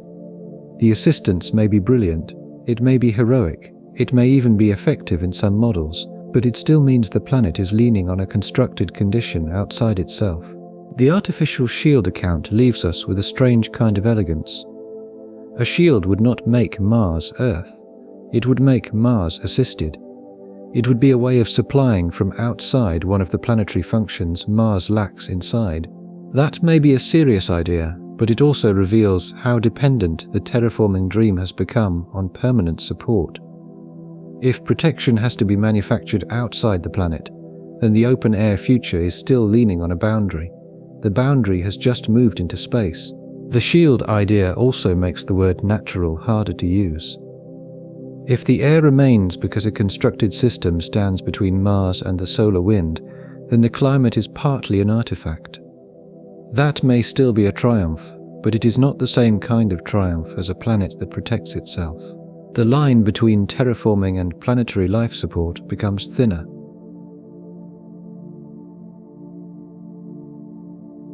The deepest problem with terraforming Mars may not be any single missing ingredient. It may be the fact that every ingredient depends on the others, and many of them may require continuing support. Atmosphere needs inventory and retention. Pressure needs atmosphere. Water needs pressure and temperature. Biology needs water, chemistry and shielding.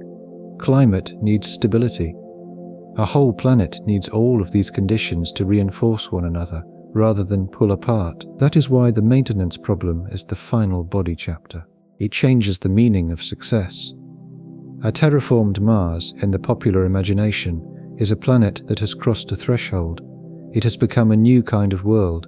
But a Mars that requires constant atmospheric replenishment, artificial shielding, manufactured greenhouse gases, managed water, processed surface material, and active correction, is not simply transformed.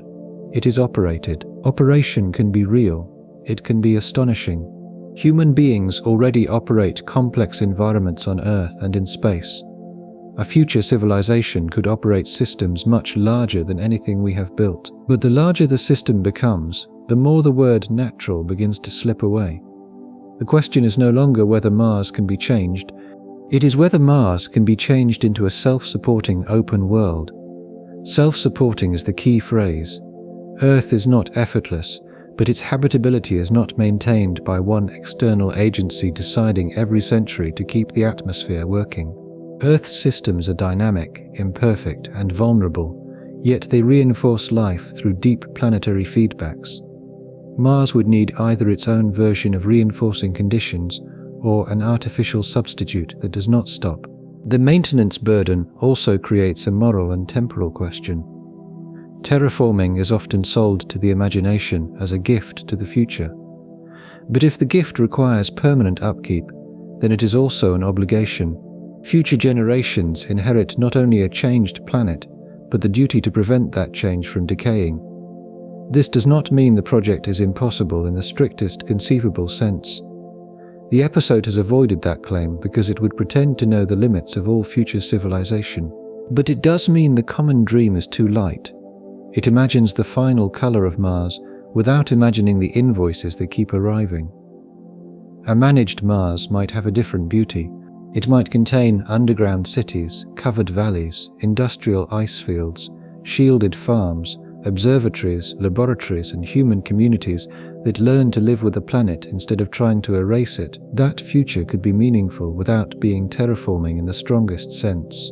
This final contrast matters because it prevents the episode from ending in emptiness. The answer is not Mars is worthless.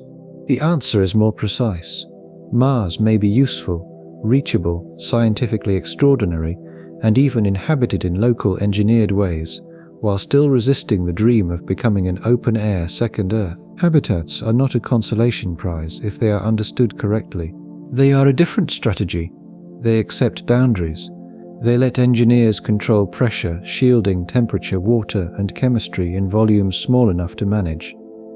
They do not ask the whole planet to become the life support system. Paraterraforming sits between these ideas. Covered craters, domed valleys, or sealed regions could create larger local worlds without changing all of Mars. These concepts still require massive engineering, but they keep the boundary visible. They admit that Mars outside the boundary remains Mars.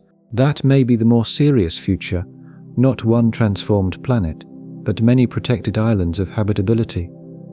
Some may be small, some may become large enough to feel like landscapes. They could still support science, industry, culture, and long human stories, but they would not need the claim that the entire open surface has become Earth-like. The original dream wanted Mars without boundaries. It wanted pressure suits to vanish, habitats to open, rivers to run, and the sky to carry the work. The evidence keeps returning us to boundaries: pressure walls, shielding layers, chemical processing, imported supplies, artificial fields, and maintenance systems. The boundary is the honest shape of the problem. This is why the title uses may. Terraforming Mars may be impossible not because imagination is weak, but because Mars may lack the linked planetary machinery required for the strong version of the dream. If future technology can supply every missing function and keep supplying them, then perhaps the word possible survives in a very different form. But if the planet must be continuously held in an artificial state, the result is no longer the simple second Earth that most people imagine. The final scientific lesson is also a philosophical one about scale. Small successes can be real and still not generalize. A plant grown under cover does not prove a biosphere. A pressure vessel does not prove an atmosphere. A mined ice deposit does not prove an ocean. A local shield does not prove a protected planet. Each success has to be kept in its proper scale. Mars deserves that precision. It is not a failed Earth. It is not a blank canvas. It is a world with its own history, losses, materials, limits, and possibilities. Treating it honestly means letting it be Mars before asking it to become something else. By the end of the chain, the dream has not disappeared. It has become smaller, harder, and more conditional. A future on Mars may still exist. It may be technological, enclosed, careful, and strange. It may produce places where human beings look out at the red landscape from behind glass, regolith, or rock, and understand that the boundary is not temporary. It is part of the bargain. The whole planet dream asks Mars to stop needing help. The evidence suggests that may be the part Mars cannot promise.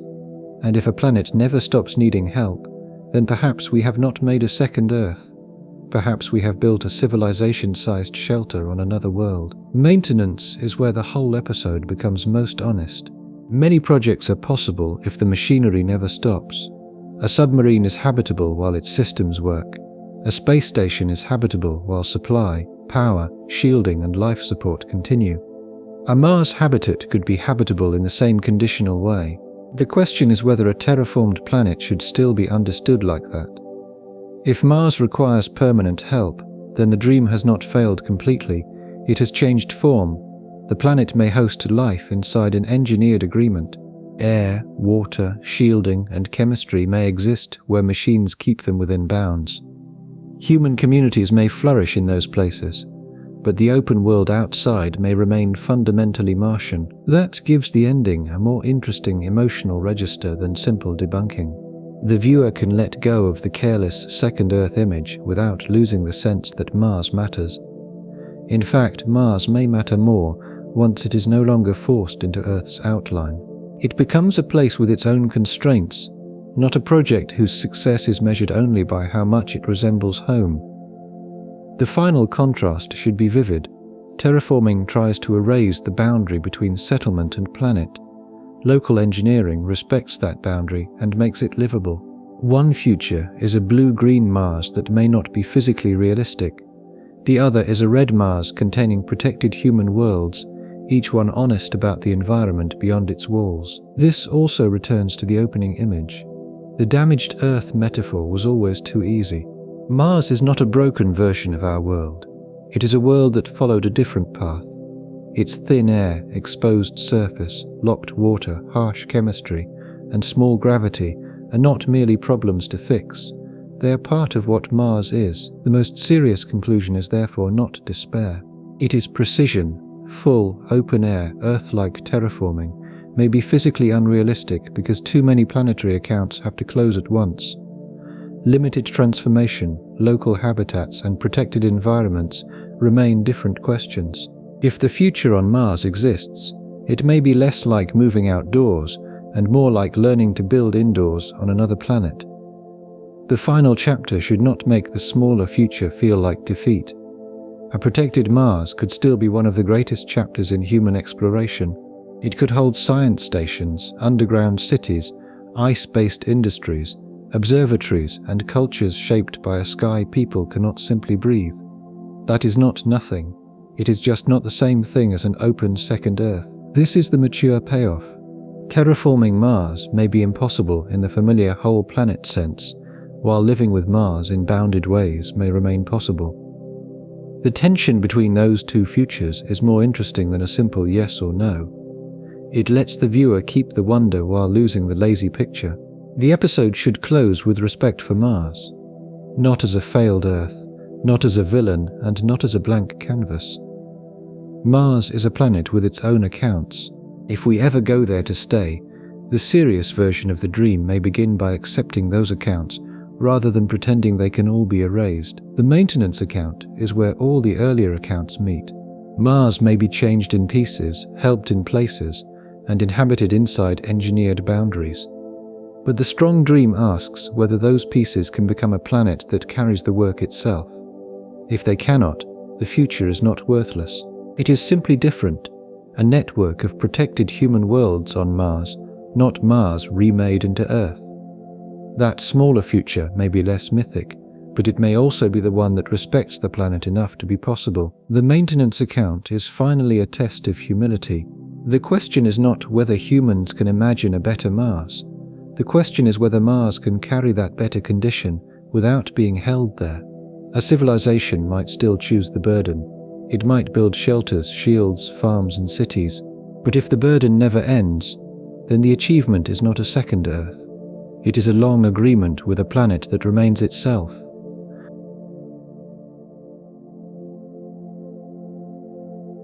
The dream of terraforming Mars survives because it begins with something true. Mars is close enough to feel reachable. It is familiar enough to invite comparison. It has ice, old river valleys, weather, dust, seasons, and a day that almost matches our own. It is not a random rock in the dark. It is the nearby world that looks most like it might be restored. But the closer we looked, the more the dream became an accounting problem.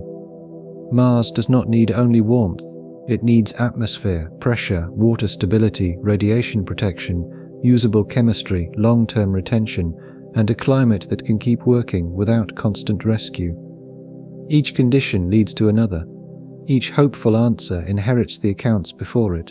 Known accessible carbon dioxide does not look like the stored sky the familiar picture wants. Present pressure is far too low for ordinary open surface water behavior. Mars has a history of atmospheric escape and remains exposed to the sun in ways Earth is not. Lower gravity adds to the retention problem without being the whole explanation. Radiation keeps the surface from becoming simply safe once it is warmer. Water is real, but oceans are not a shortcut. Regolith is not waiting as garden soil. Imports and artificial shields move the problem into larger engineering rather than removing it. That does not make Mars meaningless. It may make Mars more interesting. The serious future may not be a blue-green planet under an open sky. It may be protected pockets of habitability, buried bases, shielded farms, covered valleys, laboratories, industrial systems, and long human presence inside boundaries that never entirely go away. So the answer is not that Mars can never be changed. The better answer is that full open-air Earth-like terraforming may ask Mars to become a planet it no longer has the machinery to be. The dream is not defeated by one dramatic impossibility. It is narrowed by many linked conditions that all have to work together, and that may be the quieter truth. Mars may not be a damaged Earth waiting for restoration. It may be Mars, reachable, valuable, severe, and resistant. A world we may one day learn to live beside or inside, without ever truly turning it into home. That is the final correction to the dream. The serious question is not whether Mars can inspire civilization-scale engineering. It can. The serious question is whether that engineering would ever become unnecessary. If the answer is no, then the future may still be magnificent, but it is a future of protected worlds within Mars, rather than Mars transformed into Earth. The difference is not pessimism, it is accuracy, and accuracy is what lets wonder survive without becoming fantasy. So when we ask whether terraforming Mars may be impossible, we are really asking whether a planet can be made to forget its own history. Mars may allow machines, shelters, science, industry, and perhaps long human presence, but the open-air second Earth asks for more than access. It asks for the planet itself to take over the work. That is the part still missing from the dream. The honest wonder is still there. It is the wonder of a nearby world that may teach us the difference between visiting, inhabiting, engineering, and truly transforming. Those are not the same verbs, and Mars may force us to keep them separate. That separation is the final safeguard against both hype and cynicism. Mars remains possible in some ways, resistant in others, and worthy of being understood on its own terms. That is enough to change the final image. The most serious Mars future may not be a planet turning blue beneath an open sky. It may be a red world holding carefully made human places, shielded, supplied, watched, and honest about the boundary between shelter and planet. The wonder is not smaller because it is bounded, it is more exact. Mars may teach us that reaching another world is different from remaking it, and that difference may be the lesson the dream usually hides.